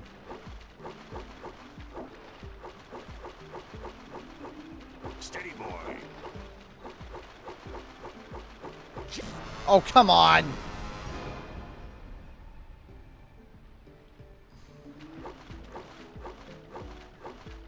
Here comes Through the fire and flames, the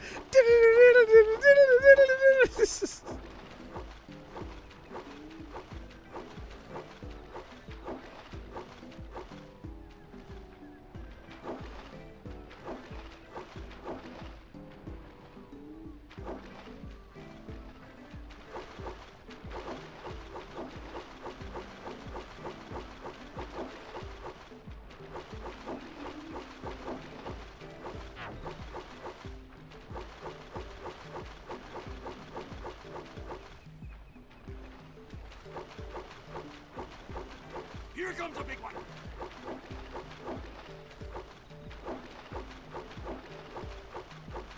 Steady, boy.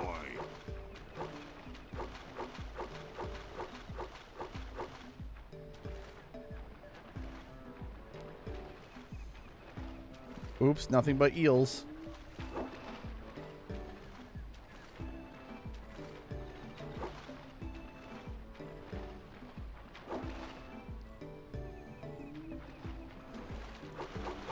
Alright, here they come. Here comes a big one. Steady, boy. No! Well, if you want to try for the power cell sometime, you know where to find me.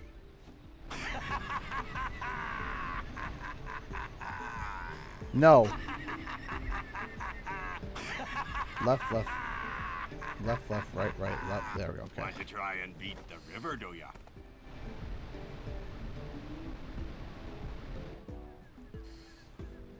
I want to hit the 1,000 pounds.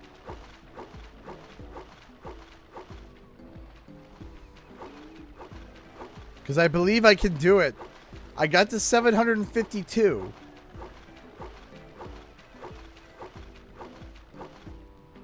Here comes a big one.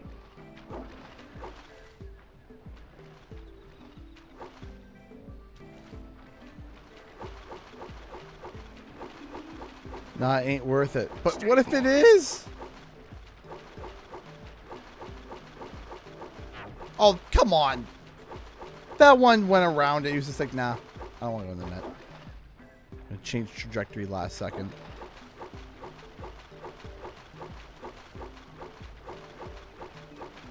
Here comes a big one.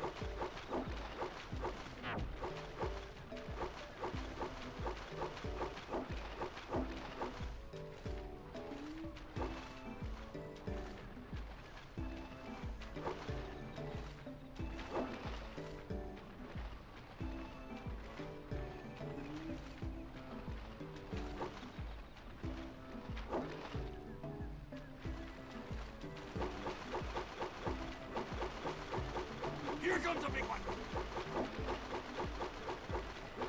Stop! Ah!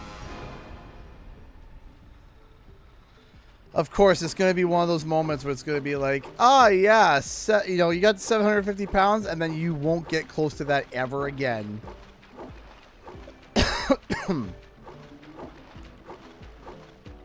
If I kept failing at like 300 or 400 pounds, I'd be like, okay, fine. But because I got to 750, I was like, oh, no, it's got... Here comes a big one. Where did I lose the one?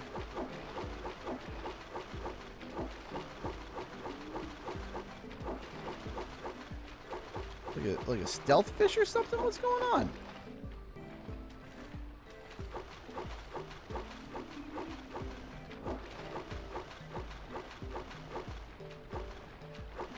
Steady, boy. Left. I'm holding left. Steady, boy.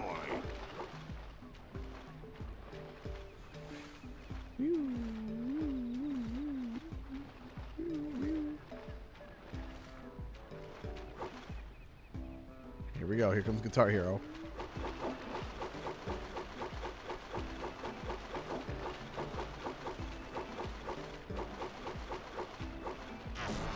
That one got me again!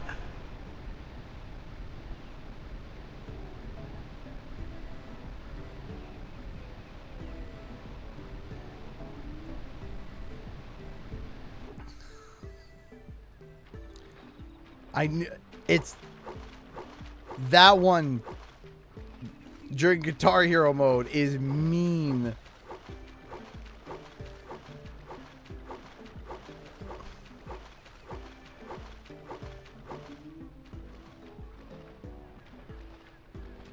Here comes a big one.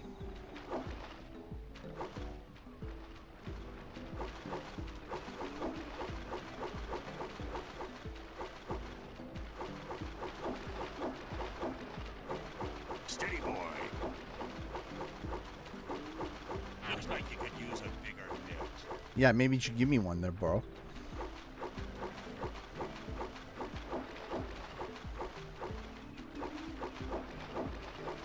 Steady, boy.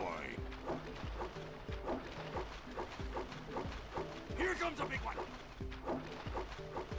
Okay, here comes the...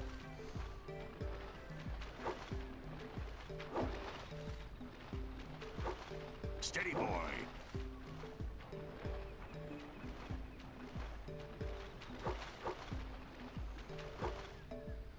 Okay, Guitar Hero mode, initiate.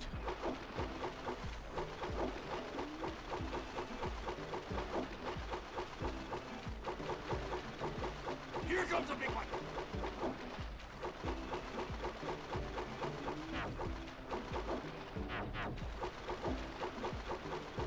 Steady, boy.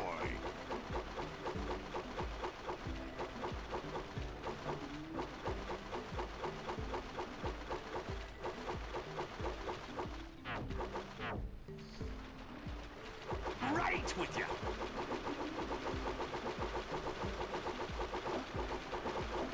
Here comes a big one.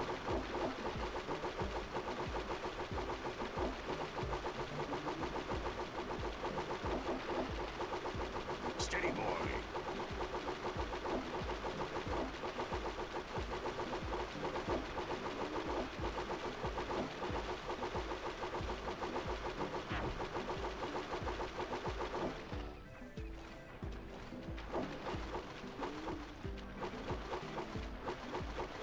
Steady, boy. Here comes a big one.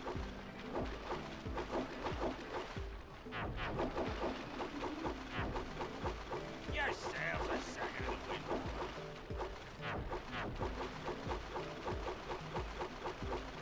Steady, boy. Your sails are sagging in the wind. Ah!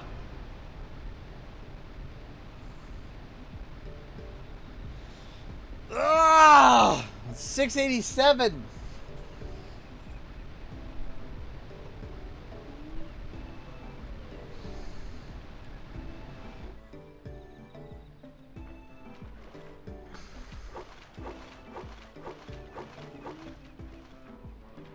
Here comes a big one. There's a few fish where it's just basically like, I gotta let those go. Like, there's nothing I can do about it. There was one 5-pound fishy I missed, though. You lose a 5-pound fishy and it's really bad.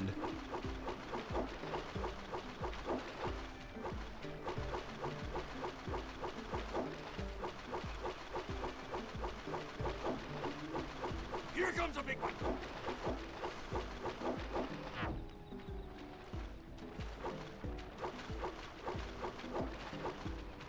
Steady,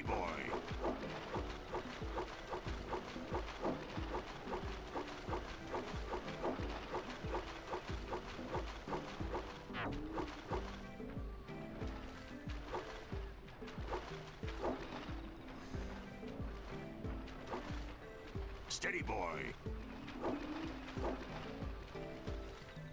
Here comes a big one. All right, Guitar Hero mode 1, go. Activate. Boy.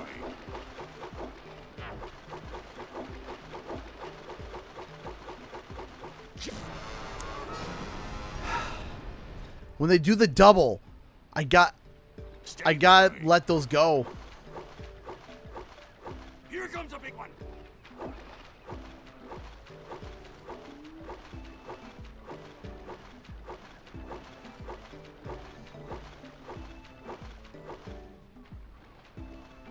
Steady, boy.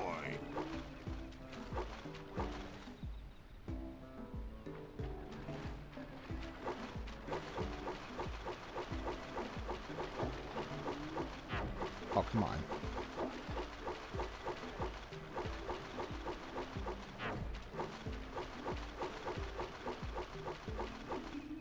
Here comes a big one.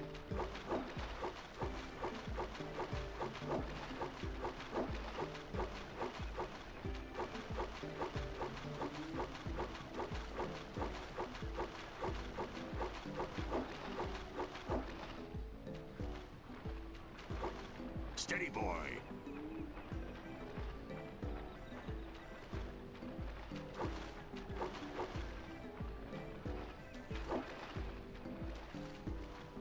Here comes a big one. Okay, Guitar Hero 1 mode. This is the section where I typically Left.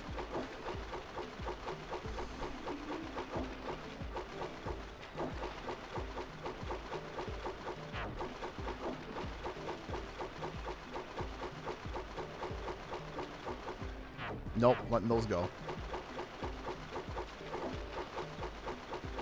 Steady, boy. Here comes a big one. All right, here we go. Super Guitar Hero mode, go. Looks like you could use a bigger net.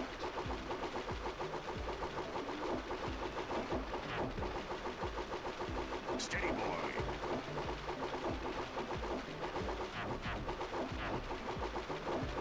Your sails are sagging in the wind.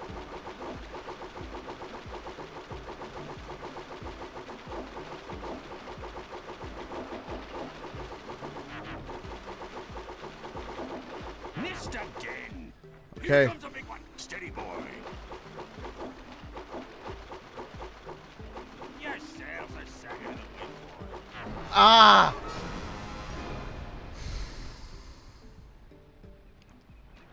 Okay. I'm going to give myself 3 more attempts. If I can't do it in 3 more attempts, Here comes a big one. I will stop. Because I'm sure there are people who are like, I don't want you playing the fishy game the whole time, and I get it. But also, oh, come on. 1,000 pound of fishies.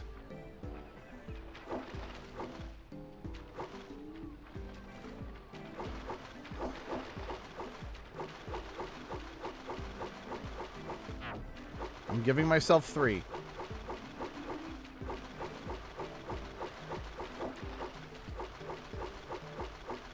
Unless in one of those 3 times I exceed 900.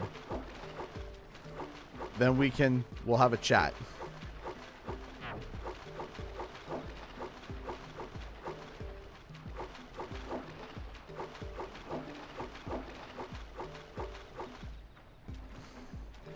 I am feeding the village. Steady, boy. Or making the river extinct. Both can be true. Here comes a big one.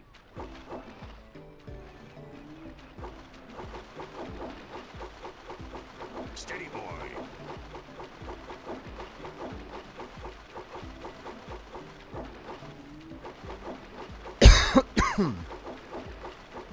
Ah! Ah! 1.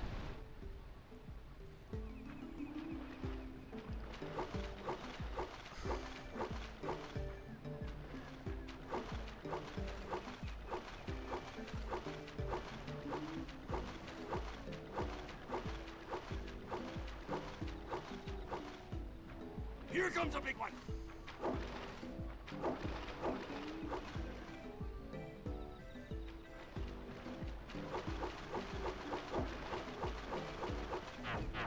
Oh, no.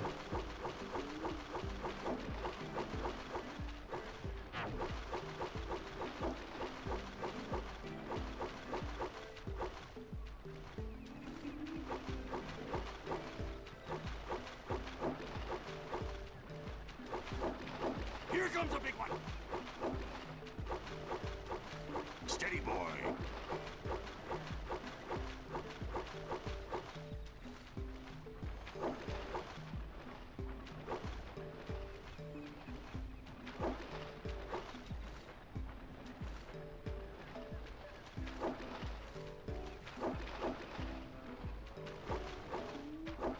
All right, Guitar Hero round 1. Here comes a big one. Steady, boy.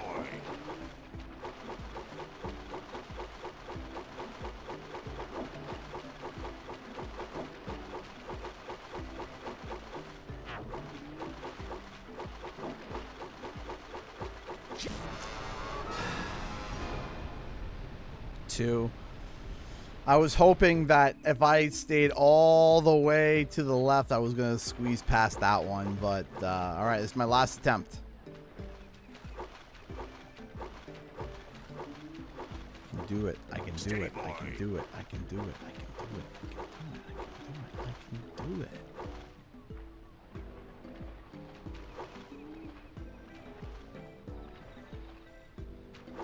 I want to hit the 1,000-pound of fishies. Here comes a big one.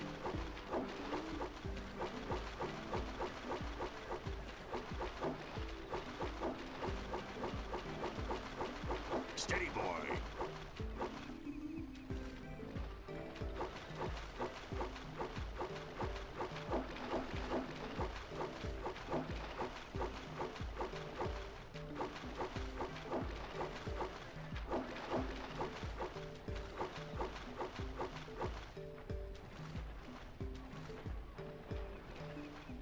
Here comes a big one.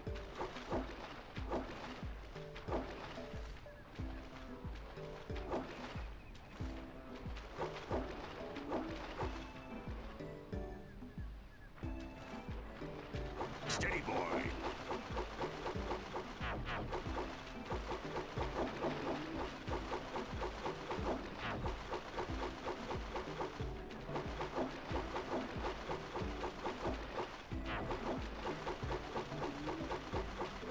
Here comes a big one.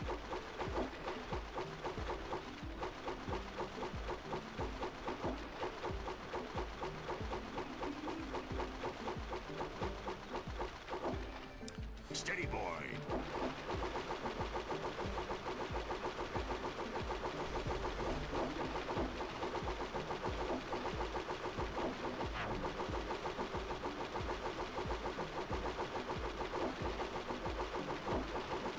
Steady, boy. Here comes a big one.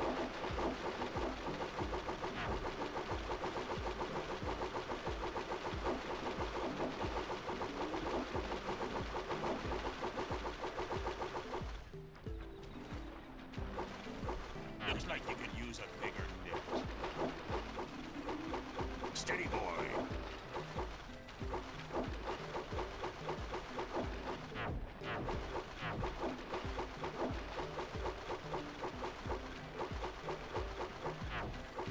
Here comes a big one.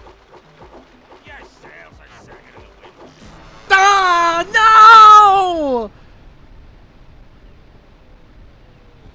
Ah, man, it was my last attempt. I said I would do too. Oh, man.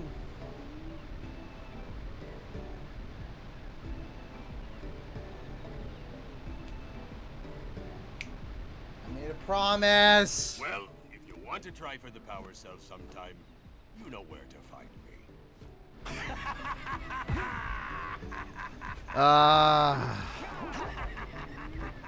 One more. I said that I said that because I know some people don't sit and watch me fish all day, but 723. Was that my highest? Because I think my highest was 720.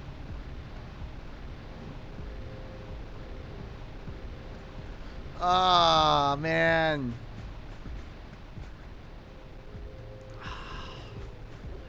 It's gonna haunt me now. It's gonna haunt me now. 752? Okay.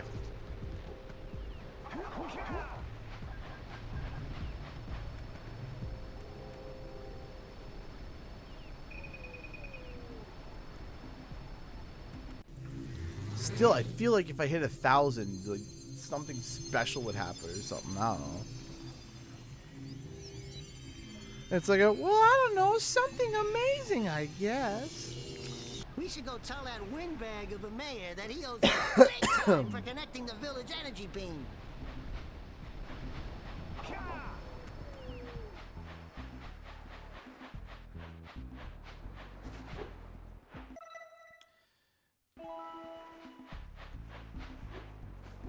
Did I play Guitar Hero at PAX? I didn't.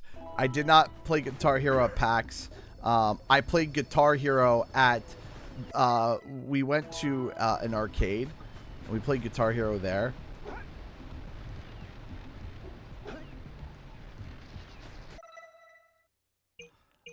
Return to the Mare. Okay. And what was the... We got the 7 Scout Flies. There's 1 precursor orb I'm missing here. Ah. Whatever. We'll come back to it eventually.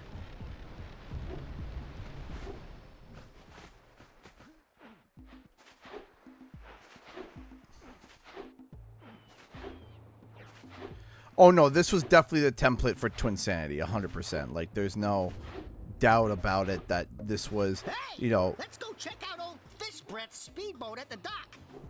Before we do that, I'm going to quickly run to the bathroom. It's been 2 hours. I've been having a grand old time. I'm going to leave the game on, so I'll be right back. That was one of the always trouble with the trolley equivalent. This game just never had the touch for it. Thank you. I appreciate that, Travis. Ah! I wanted 1,000! I wanted 1,000! I'll get it. I'll be right back.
We're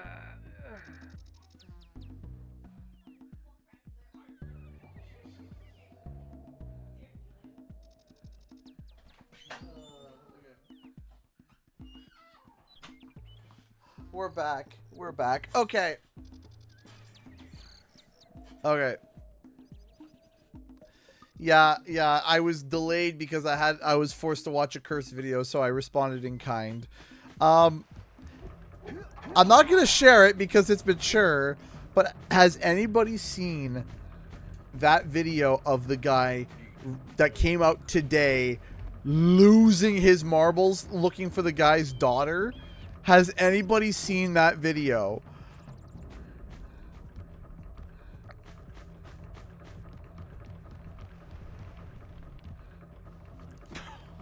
Oh, what a wonderful sight. I thank you. Sean donated $5 through Streamlabs. Donation train. Aw, thank you, Sean. I appreciate the $5. Thank you. Thank you. We're now at 8:36:77. Thank you. My gosh. So, you want to make a contribution? It is. Thank you so much, Sean. Thank you so much. Maybe it starts a donation train. We'll see. If anyone's interested in joining in on the donation train, by all means. This power cell adequately represents my gratitude.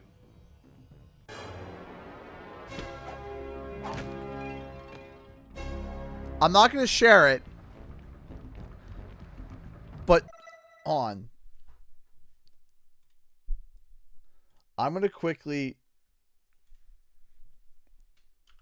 going to respond in kind to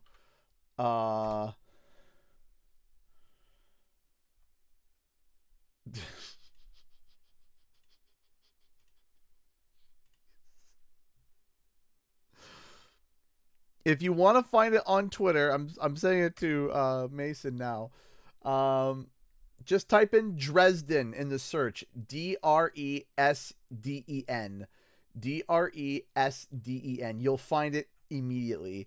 It's this guy wearing a Demon Slayer shirt, sandals, and a trench coat. And just it's obscene. It is just unhinged. It's equally horrifying and hilarious. Good. You've collected enough power cells to fuel my heat shield. Meet me by the entrance to the fire canyon by climbing the cliff behind the farmer's house. Bring the power cells and hurry. My father says he's seen more lurkers around. For my admins, or for my mods, I posted in the admin chat if you are interested or not interested. Either way, I found it hilarious for the wrong reasons. I mean, like, is it like absolutely terrifying that someone would react that way? Yes. But good golly, Dresden, yes. Go to Twitter, type that in search, and you'll find it immediately. It's about 2.5 minutes of a Ring video, and the update is the guy has been arrested. Cheerio, ta-ta, bye-bye.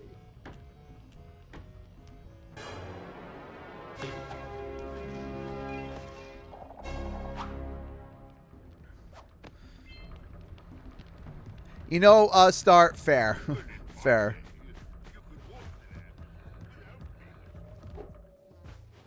All right, let me go to the the precursor statue, or the big mosquitoes.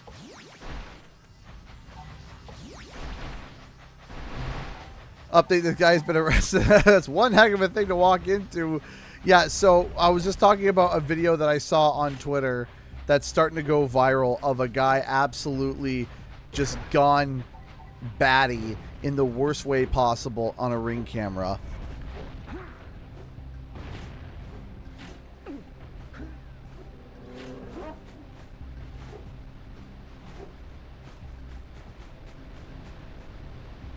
Can you request to play Spiral 1 for one of the streams next week?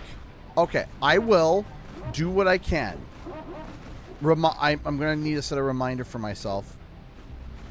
Reignited or OG?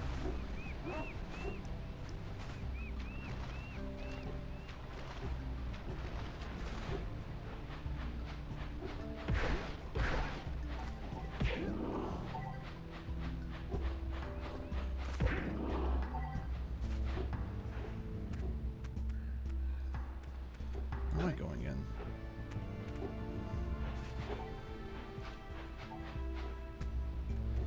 Oh yeah, no, the PC port is brilliant. It's free. It's playing natively on the PC. Okay. I came over here to do that. That's what I came over here to do.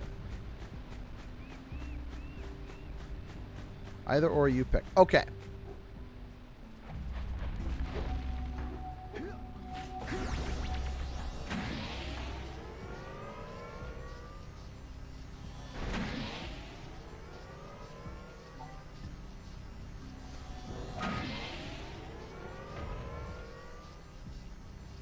Overshoot it. Incoming! Ooh, let's use the cannon to blow things up. Have I tried any mods with it yet? Not yet.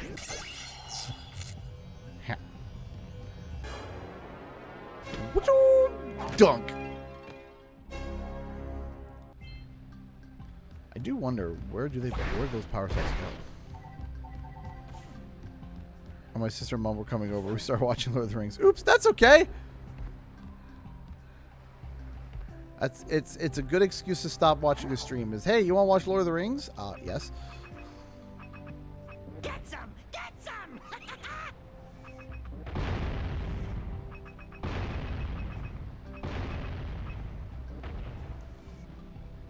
It's like, you know, fair.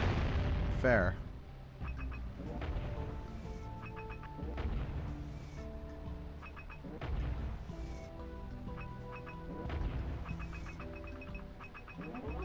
That's right, you can hold it. I forgot you could hold it.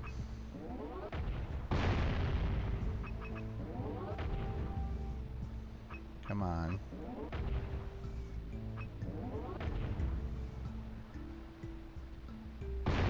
Got it. Is there any other things I need to hit with this?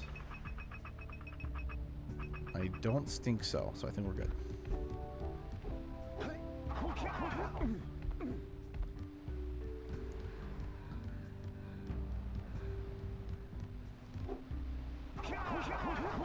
Ah! Try to cheese it. No, no, no. Bad fishy. Bad fishy.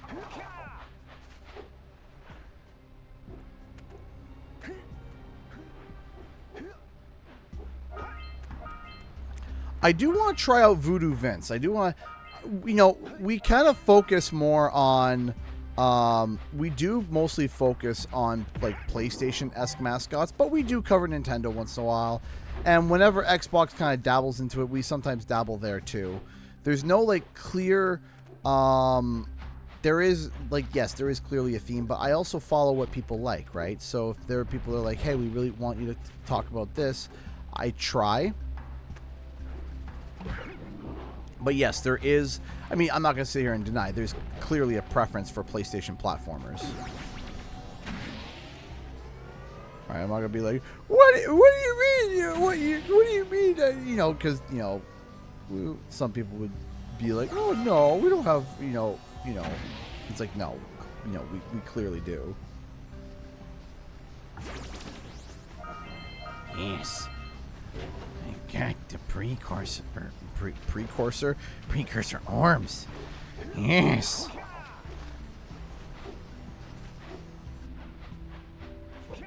That's okay, Glaceon. Welcome.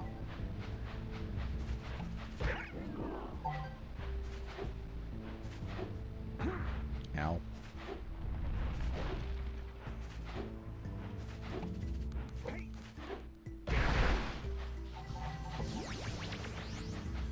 And huzzah! What's up? Now we're gonna head over to. We gotta go over to the yak cows.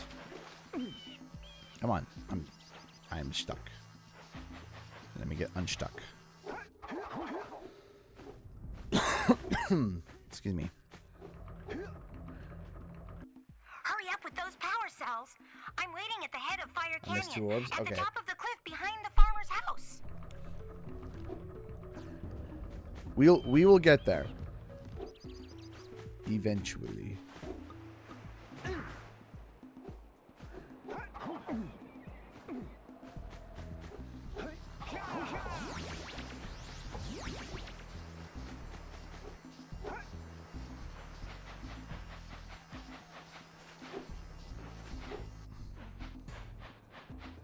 Do do do do boop boop boop boop boop boop boop boop.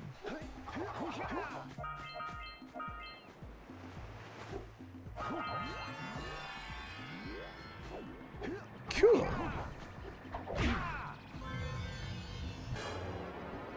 Bing.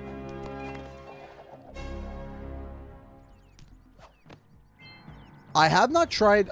Is it Crisis in Chronolia? Is that the way to pronounce This it? must be a precursor oracle like the sage always goes on about. Who awakens the oracle? Yeah. Wait, one of you has the light within.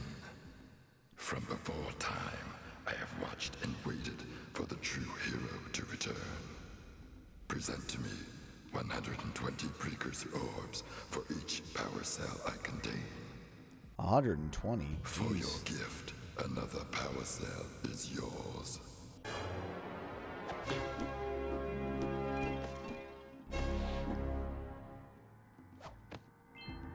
Expensive, this one. What is this voice? Yeah.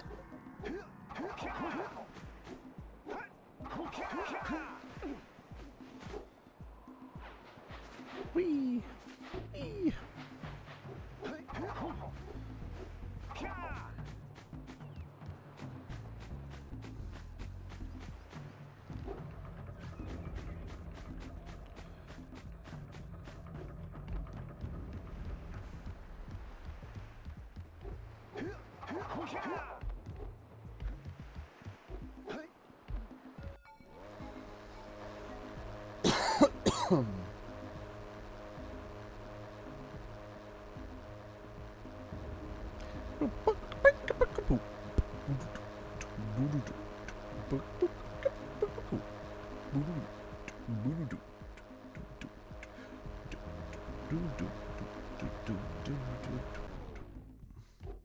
See, what a cool little pseudo loading screen. Because if you... This place gives me the creeps. And trust me, it's a whole new experience when you're covered in fuzz.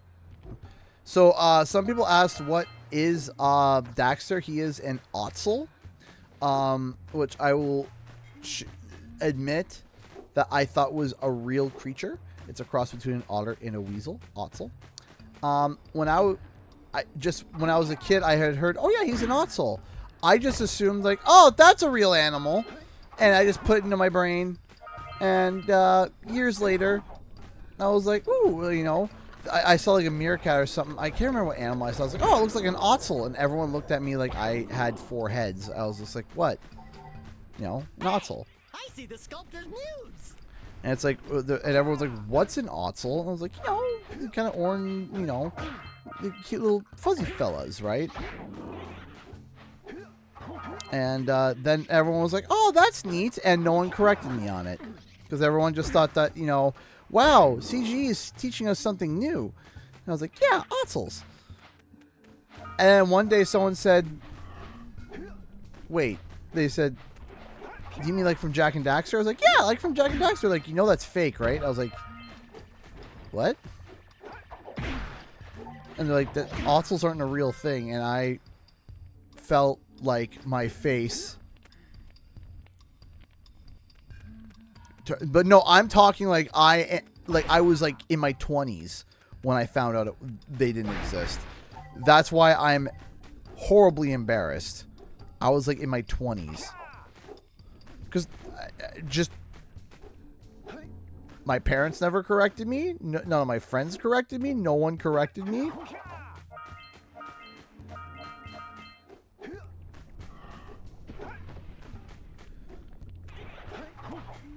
Yeah.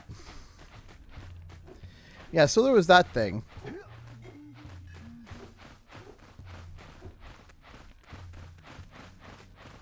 Low-key, I was a little mad. Because I was like, why did none of my friends say anything?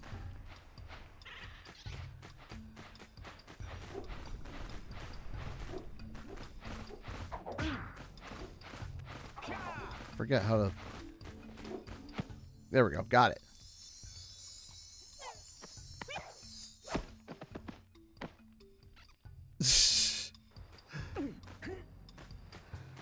So yeah, that's my one of my embarrassing things. Knock over those bones. Okay, geez, calm down. It's too old when I told me dragons weren't real. You're like, no. Remember you telling me that.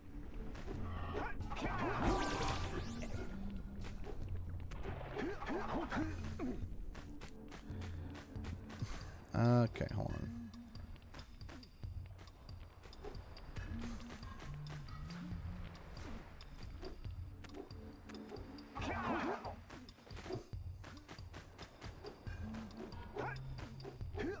I blame the Dragonology book. Well, it's like, you know, they did had the you know, the book of, you know, they had the Egyptian book, right? And that's real. And then they did the Dragonology. So you're like, ah, dragons, Egyptians, you know? Potato, potato. Same thing.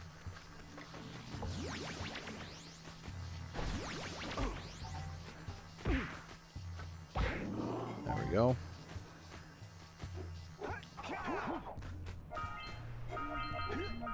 Okay. Don't do it.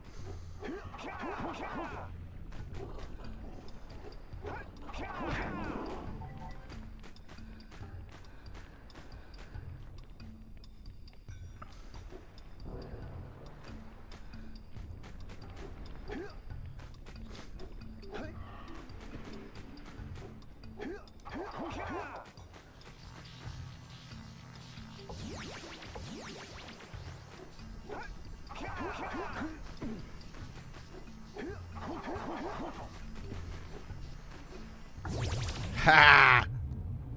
Right on time. Bing! Yeah, the Muse literally got like slam dunked into Daxter's backpack. It was like, okay, calm down there, Daxter.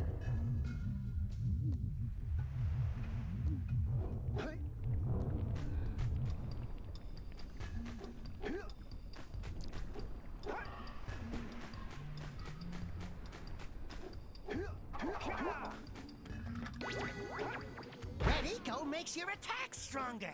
Yes, they do. Ah!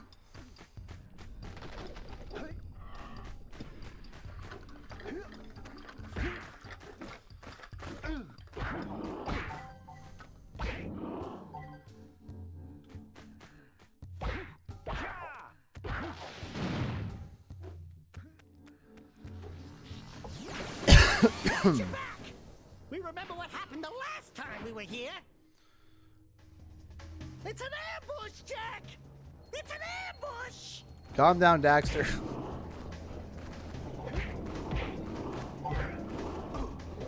Oh, shoot. That looks like it hurt. Should I call for backup? Thanks, Dax.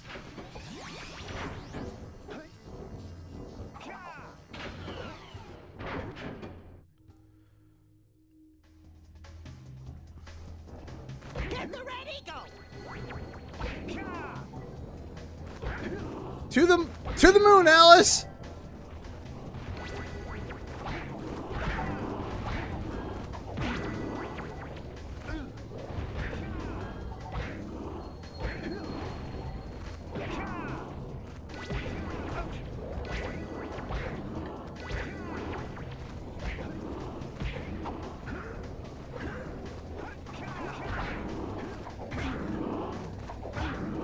Oh, I didn't realize you could do this.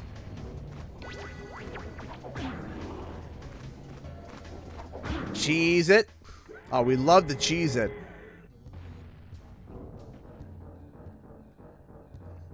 I love cheese.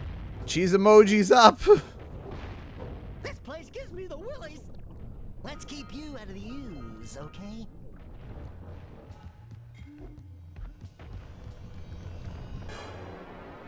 Bing.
Oof. Step 1, stay alive.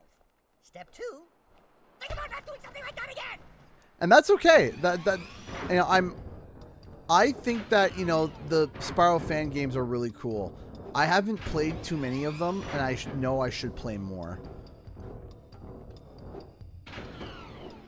Because there's a few out there that are really, really good.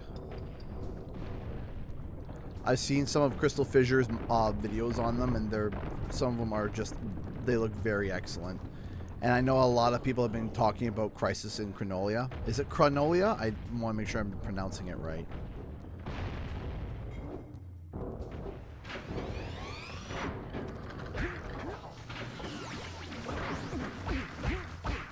Jeez. It's like a pinball there.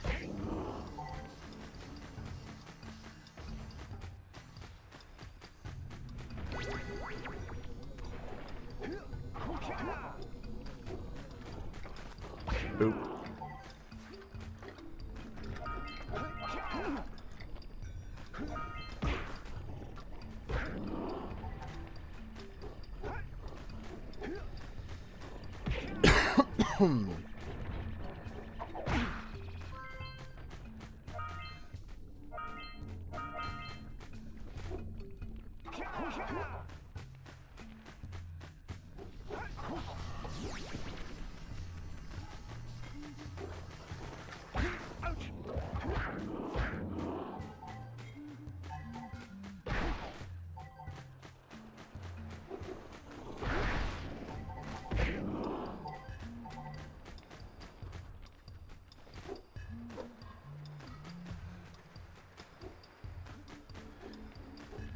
There was an update to that like a while back, and I forgot that I wanted to cover that.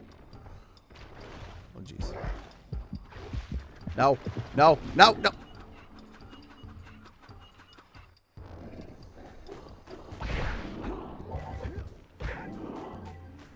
There's a lot of things that I do want to be able to, that I do want to cover, that now that I'm starting to get more editors to come back.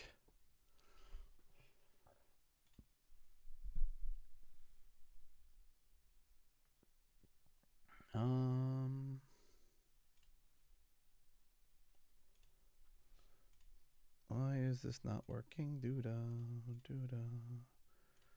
Why is this not working? Oh, doo-da-day. Oh, doo-da. There we go. Scare that fish. I think you were supposed to, yeah. You were supposed to be scared. Yeah, I haven't tried the modded. I haven't looked at, so just to be flat out, I don't think I've looked at very many. Besides the Enter the Dragonfly remake, I haven't looked at too many mods recently. I, for some reason in my head, became very, not deterrent, but worried about mods because when I was doing some of the mods of the month, because I was doing mods of the month for Crash Bandicoot, and they were performing well, they were doing great, and then all of a sudden they nosedove. Like, it was like out of the blue, it was like they were doing consistent, and then it was like just hit the floor, and I was like, what happened? I was like, what is going on? And I became very hesitant of doing stuff like that, because a lot of my stuff that I do, if there's a drastic change like that, in my opinion, that's like okay, clearly people aren't as interested anymore, right? And so,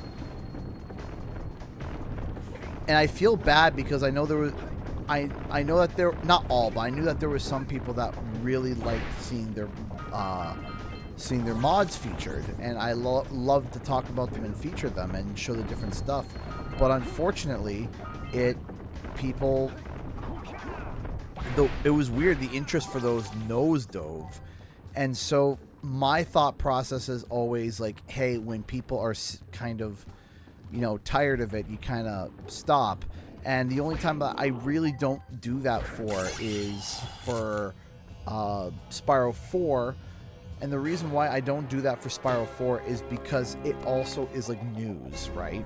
So it's kind of hard to be able, because it's news, but it's also like the core foundation of the channel, right? Now that the lurkers can't open that silo, they can't flood the world with dark eco and cause untold destruction.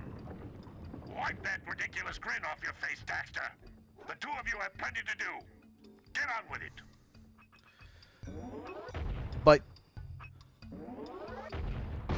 because people know me as like as like a Spyro guy, right? The guy who, you know, talks about that stuff, and I enjoy it. I genuinely enjoy making it. People know me for it, and people do love it. So even if I get one that doesn't land well, I'm not discouraged.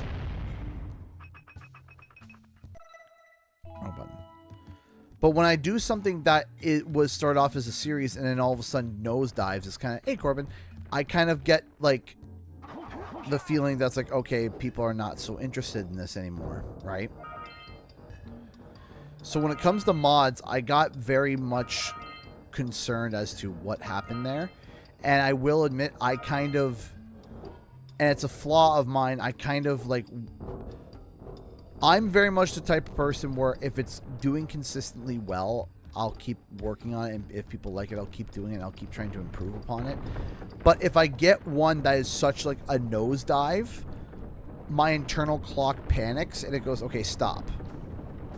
Like, if it was going like, first one's 40,000 views, and then we go 25,000, 22,000, 21,000, 22,000, 20,000, 19, 18, 20. If we're doing that, that's fine. But it was like 42,000, 32,000, 24, 24, 25, 9.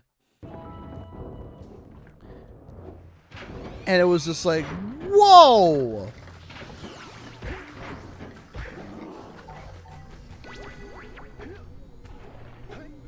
And there was really just no, and I would have thought it would have been a pretty good one because it even had Master Chief in it. I thought that one would have been really funny.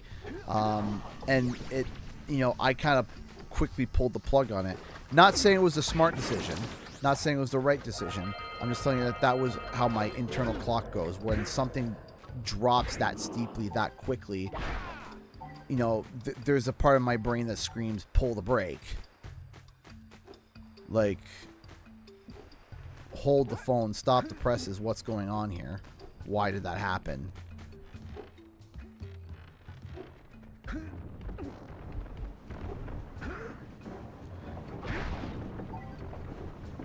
And yeah, again, I'm not saying that that's the right thing to do. I'm not even saying it's a smart thing to do. But it's just, you know, my reaction. My reaction when there's such a steep dive like that is to... is, okay, stop.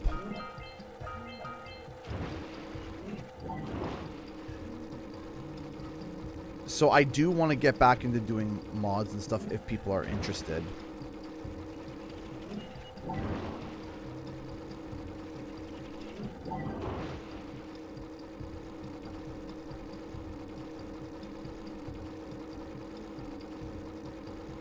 because there actually was a Spyro mod that came out that I actually wanted to do, because you know there's a few Spyro mods that are being made now, and I'm for Reignited. I'm thinking about going back and doing one again. Said.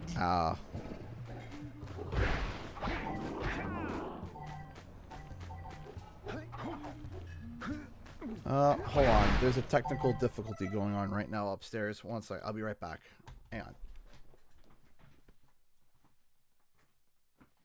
I'll be quick, hopefully.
Sorry, guys.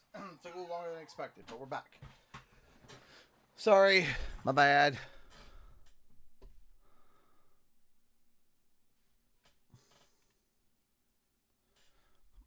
My bad.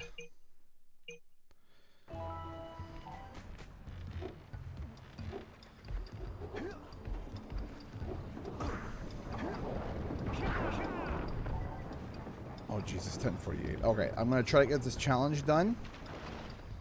And then probably after this challenge is done, we'll go to Q&R. I do apologize.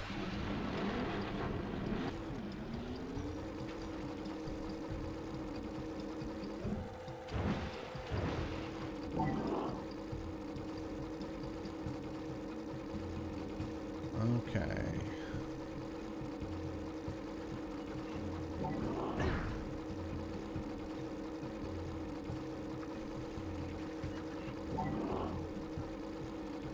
Also, randomly, for those who are interested, we might be able to get the system back online and running again for me to be able to stream over on Twitch once more. There's a few things we still got to work out, but overall, there is a high likelihood that we're going to be able to get Twitch back online. So that we can start streaming over there. We may do some Twitch exclusive streams as well if people are interested in that. For Crash and Spyro, we will see. Not many. It's not going to be like all of a sudden we're going to be, you know, migrating to Twitch immediately. Having said that,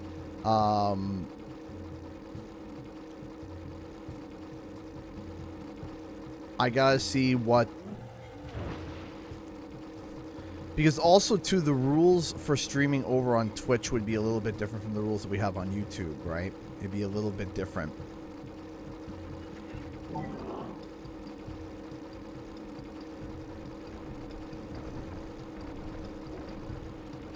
And, of course, I would have to talk with the mods and figure that out and see if, you know, the mods, you know, if we might have, like, a few stream, like, Twitch mods specifically, and then maybe, like, a few... and everyone else back on YouTube, or we could have, you know, one person splitting between the two. I don't know.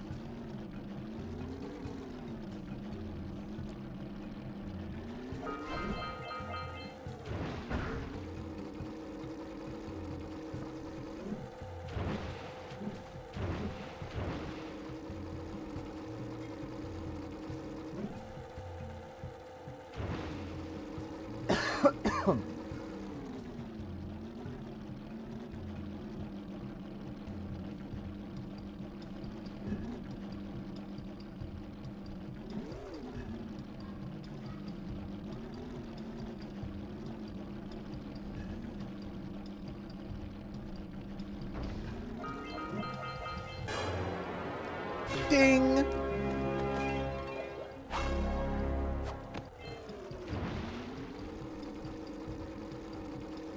Let's say, did we get all the guys? I don't think we did. I still think there's still one guy over there.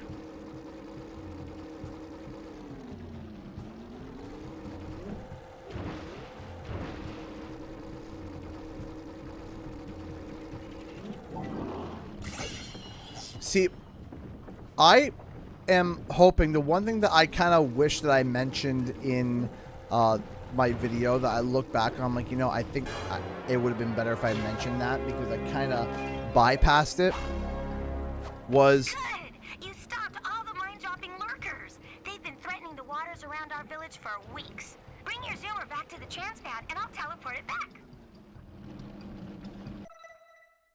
And one of the things that... for the 7 scout flies, return the music sculptor. So I'm just missing 2 of the boxes and then we're good. So, come on. With the upcoming, I think that there's going to, I'm going to be planning for Spyro to be coming in June. I'm going to be planning for it. I'm not confirming that it's coming. I'm saying that I'm going to be planning for it. I'm going to be essentially like, all right, have all my stream stuff ready. I think I'm going to, leading up to Spyro being announced and after Spyro's announced, all the way up to its launch, or depending on when it launches, I think we'll be doing at least maybe once a week or maybe once every other week a Spyro Yap Sesh again, and make those a regular occurring event until the game launches. I want to get my streaming stuff set up for that. I need to be able to be ready to do news drop on the fly. So like when news drops, it's like bang, we're back to it. So I gotta get all of my things ready. I'm gonna be trying to build tools for it. And I'm going to be investing time and money towards making sure that when Spyro 4 drops, this will be the premier channel for it. That's my goal. Will I achieve that goal? I don't know, but I'm certainly going to try. I'm going to be aiming to be the premier channel for content, to be able to get high quality content out as fast as possible, having an editor or two, and basically I would still be doing like my big extensive and expansive videos, but I think a lot of those would get passed off to my editors, and then I would strictly be working on like the breaking news stuff.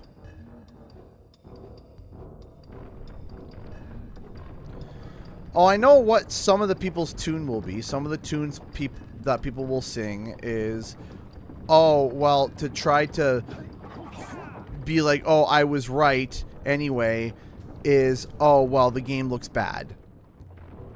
Oh, a reignited design? Why would they do that?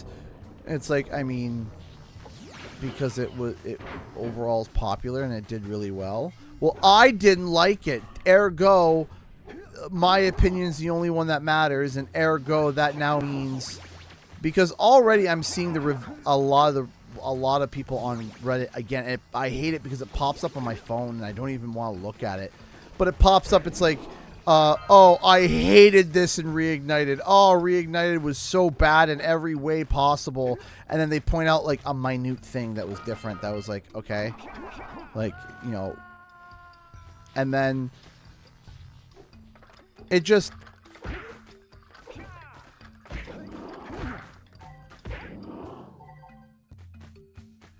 I've just come to the conclusion that certain spaces just will refuse to look at my research and see it as, hey, maybe there's something here. Maybe there isn't, but at least maybe there's something here, right? I don't do baseless speculation. I have something to back up. Like I say, it's going to do this, this, and this, and here's why. Right? And then I show the why. I don't just say just because. Right? I give, here's my logic and here's my reasoning. Here's why I feel or think this way. Let me back it up. Because I've always tried to do that, where it's, hey, back up with what you're saying. If I'm saying, hey, Spyro might have RPG elements in it. Okay, why? Here's why.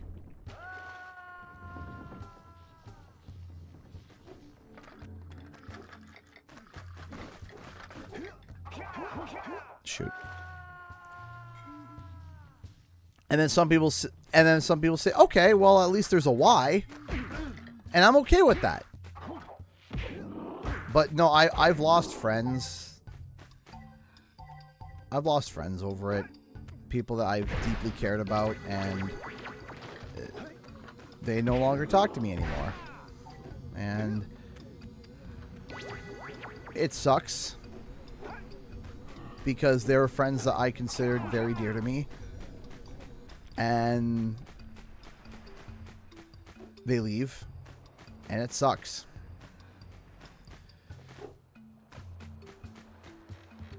But Oh no, people were complaining about the color of grass in Artisan's Homeworld back when it was when it came out, and they did like, you know, a bunch of like color swaps and stuff, and I was just like, you know what?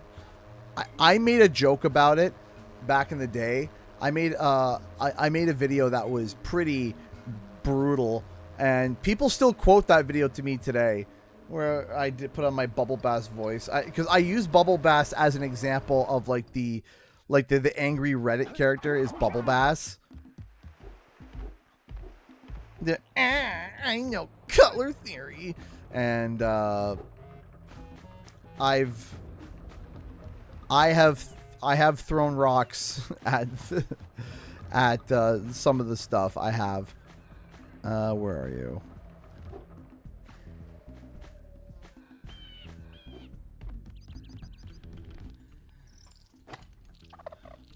Oh, my muse! My muse! You saved her! Oh, you really are the best. Here, take this power cell. I won't need it now that I have my inspiration back. Boom! And I think that would be a good time to end the stream and go to Q&R. So, if you guys got any questions that you want to ask me, please fire them away. I will try my best to answer them. Again, you can go and download this at opengoal.com or .dev, sorry, opengoal.dev. You can go on Google and look it up, and you can find it. And I got to give a big shout out to the team that made it. It was, you know, people arguing over. Yeah, there are some genuine things that I don't understand why people argue over, where, you know, it's like if you are getting to the point where you're arguing about the shapes and the this and the that and the cats in the cradle and the silver spoon, just go play the original games. Right? That's kind of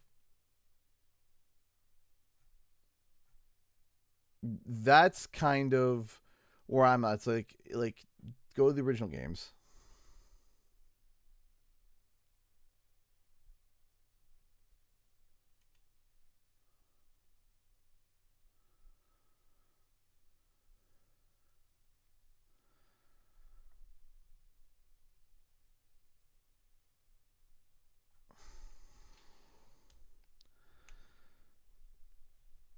Hey, thank you, Travis. I appreciate that. So we'll leave the stream open for another 10 minutes. If you guys got any questions, fire them away.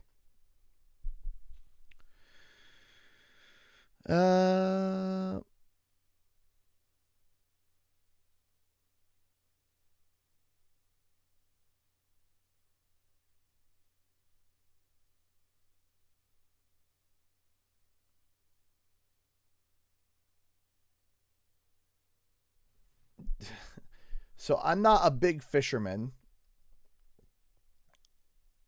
I'm not a big fisherman,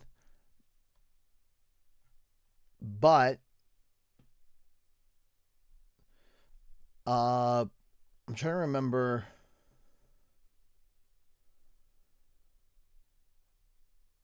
I'm trying to remember the one catch that I did.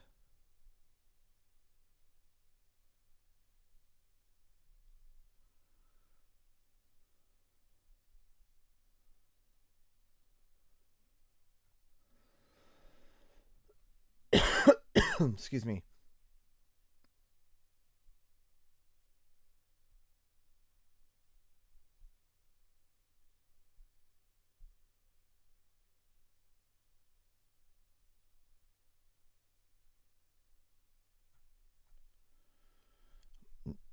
I'm not sure.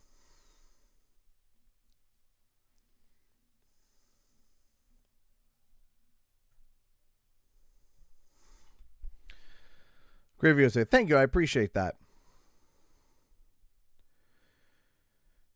Yes, I've actually, yes, Spiral Yap sessions would be expected on Saturdays. That would be the plan. So it would be Thursday, Friday, and then 1 hour Saturday.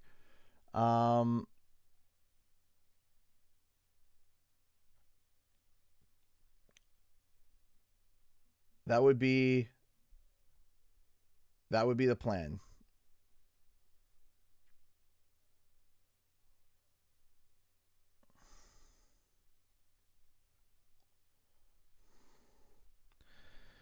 Did you see? Yeah. So Bubsy, yeah, I actually got to try it out. I got to try it out.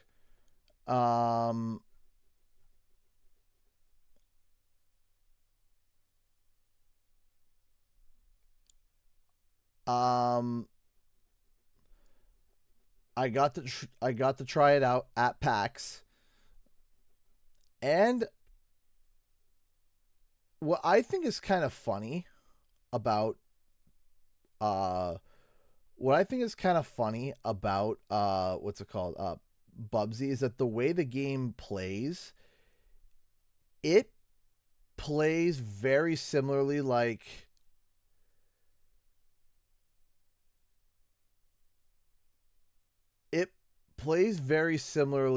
the way that it does it is that it quite literally, I know I'm running in circles. The way it works is that it gives you so many ways of mobility, and it feels like every time that you're about to die, you can recover. You just gotta like jump a whole bunch of times and like reposition yourself, and it feels like you're always about to crash, but you never don't. So you're just on the verge of crashing constantly, and then you just like land on your feet. You're like, oh, perfect.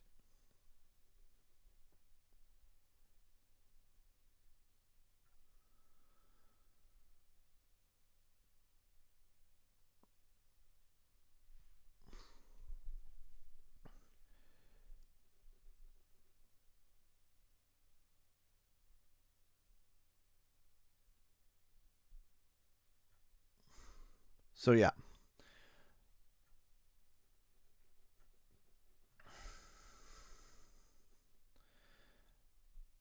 I'm hoping, like I said, I'm getting prepared.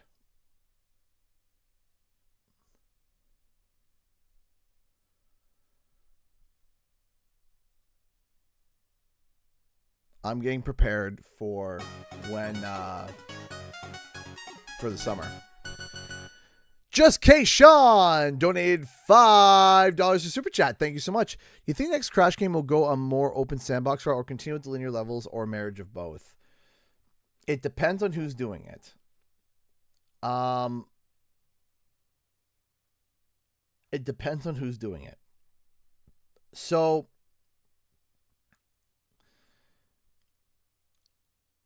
if it is a team, let's say like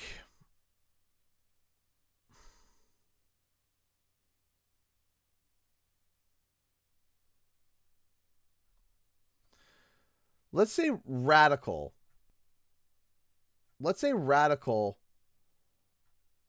wants to do a Crash game, I think they would go open world. If Iron Galaxy did it, I think Iron Galaxy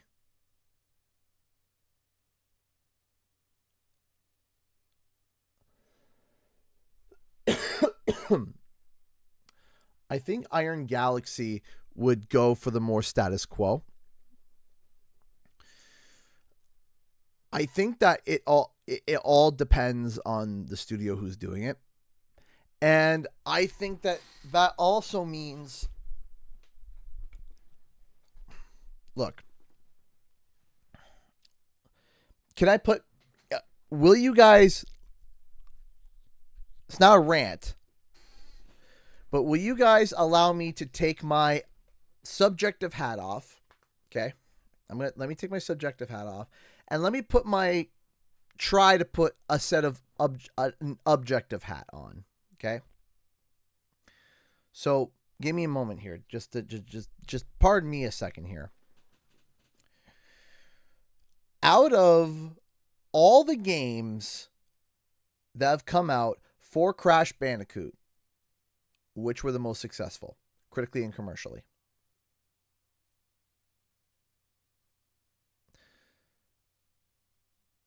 Number one is Crash Insane. The most successful Crash game of all time. The most. Number two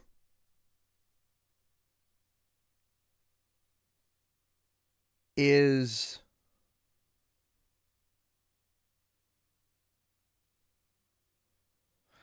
I think number 2 is Crash 2. Then Crash 3, Crash 4, and then Crash 1, I think.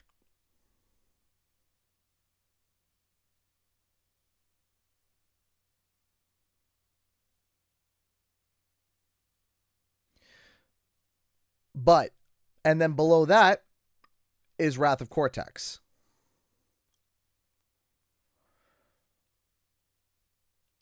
What is the common denominator for all of those games? I'm excluding CTR because CTR is a racing game, but I'm excluding CTR. What is the common denominator on all of those?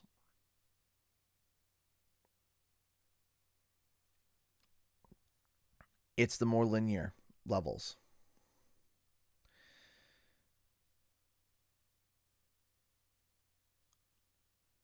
What is the common denominator on all the bottom Crash games, the games that performed the worst commercially and critically? Unfortunately, it's the open world aspect, right?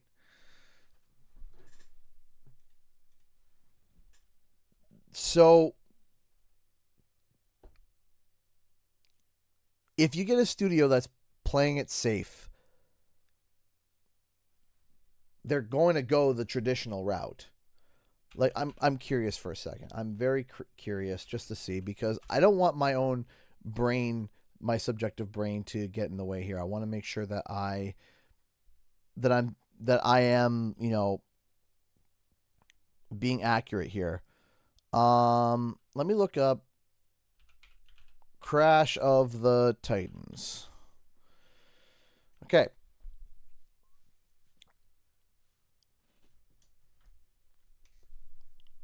Crash the Titans had gotten a 65 on Metacritic.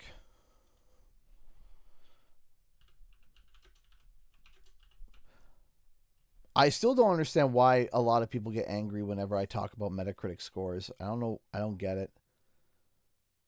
Because, like, it's kind of the way that, you know, like the industry standard. So, it's, you know, Mind Over Mutant got a 60.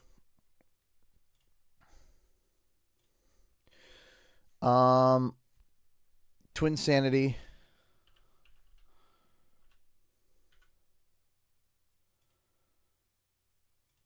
got a, we'll say 65, because it's just the average between the two. So let me see here. Crash of the Titans, Mind Over Mutant, Twin Sanity. What other mainline Crash game am I missing here? I'm sure I'm missing one or two. Just not thinking of them right now. And you know what? Let's throw, just for kicks and giggles, let's throw Tag Team Racing on there.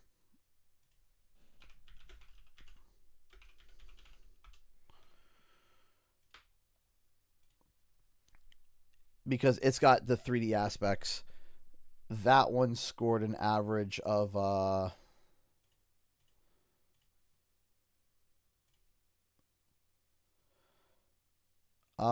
yeah, we'll say 66 on that one.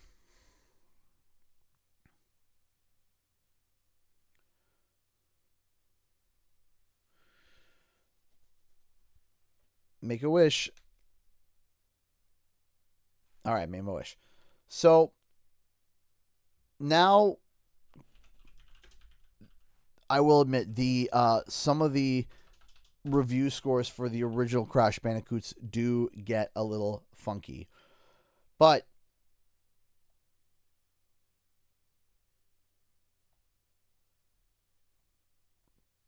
because it was older,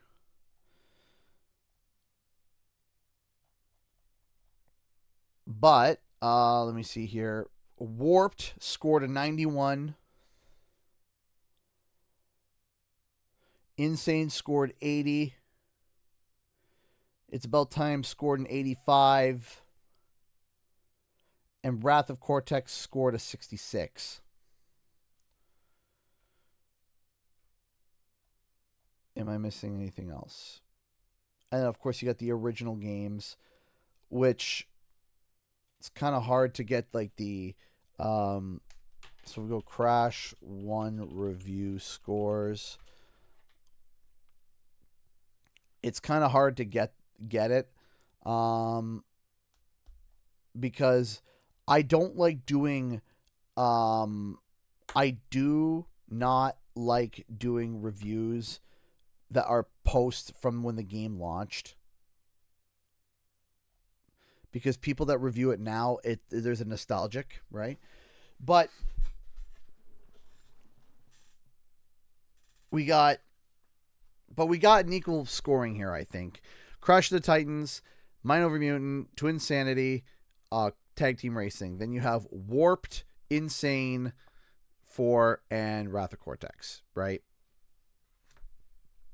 And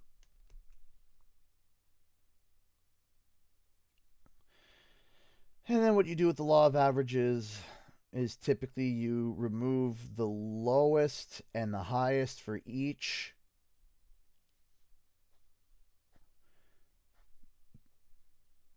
Because you don't want a skew.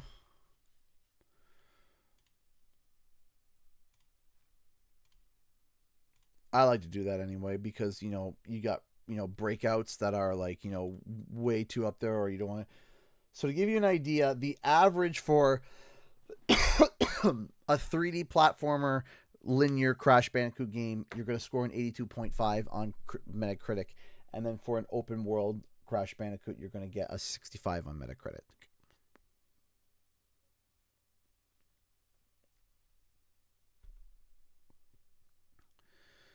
So I don't know what to tell you, right? Analytically, objectively, I think the only answer is to keep it pretty much linear. So who knows?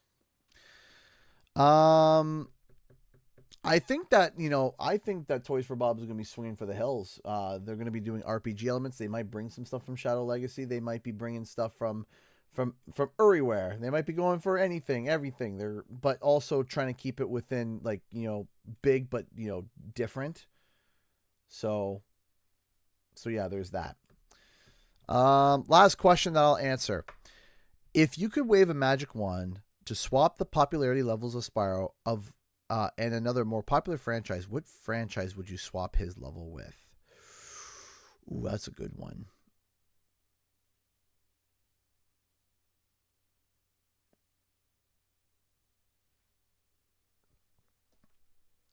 So if I was selfish,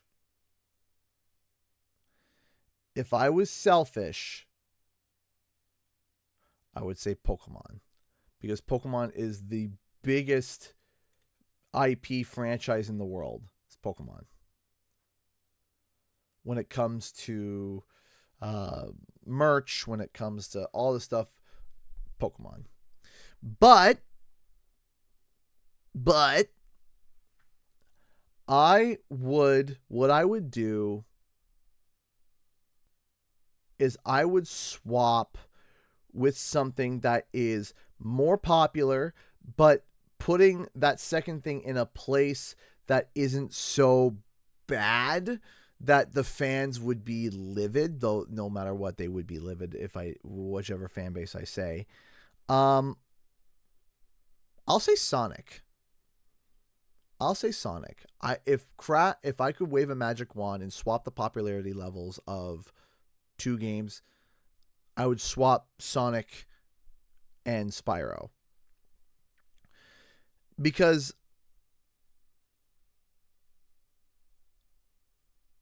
what? Hold up, let me explain. No matter what franchise I choose,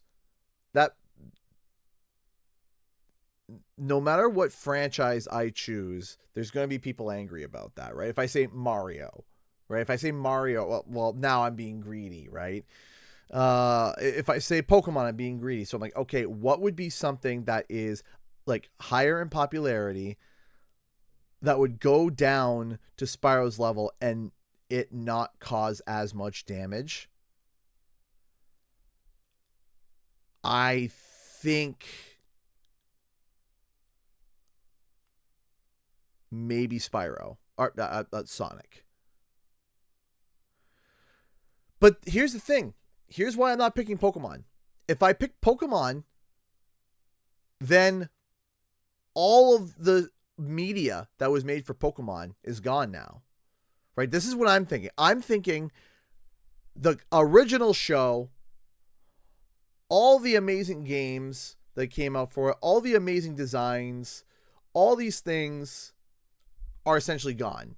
They're gone. They're gone, right? And Pokemon's too big for that. Because it's not just the games, it's also the trading card game. It's also the, right? And then if I pick Mario, I can't pick Mario because Mario was kind of like the ground foundation of 3D platforming nowadays. So I got to give that respect to Mario. I wouldn't say Skyrim because then we would be seeing, Spyro Reignited redone 20 times. Right? Sounds like a superpower at this point. You're radically changing the... Exactly, right?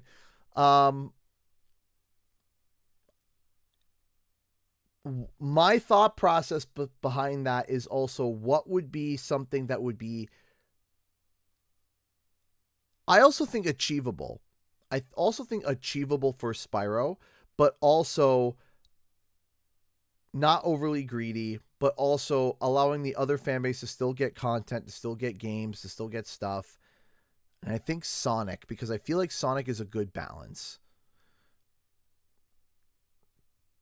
Yeah, but how many Kirby games are coming out? There's been a few... Well, I suppose there's been a few Kirby games recently. But that's just me. So don't take... It's just a hypothetical. Don't take it so serious. So, but anyway, guys, that's all the time I have for tonight. Thank you all so much for watching. We'll be back next week with more content, more videos, and more live streams. Thank you so much for watching, and I'll see you guys in the next video and our live stream. Time for the countdown. 10, 9, 8, 7, 6, 5, 4, 3, 2, 1. Bye.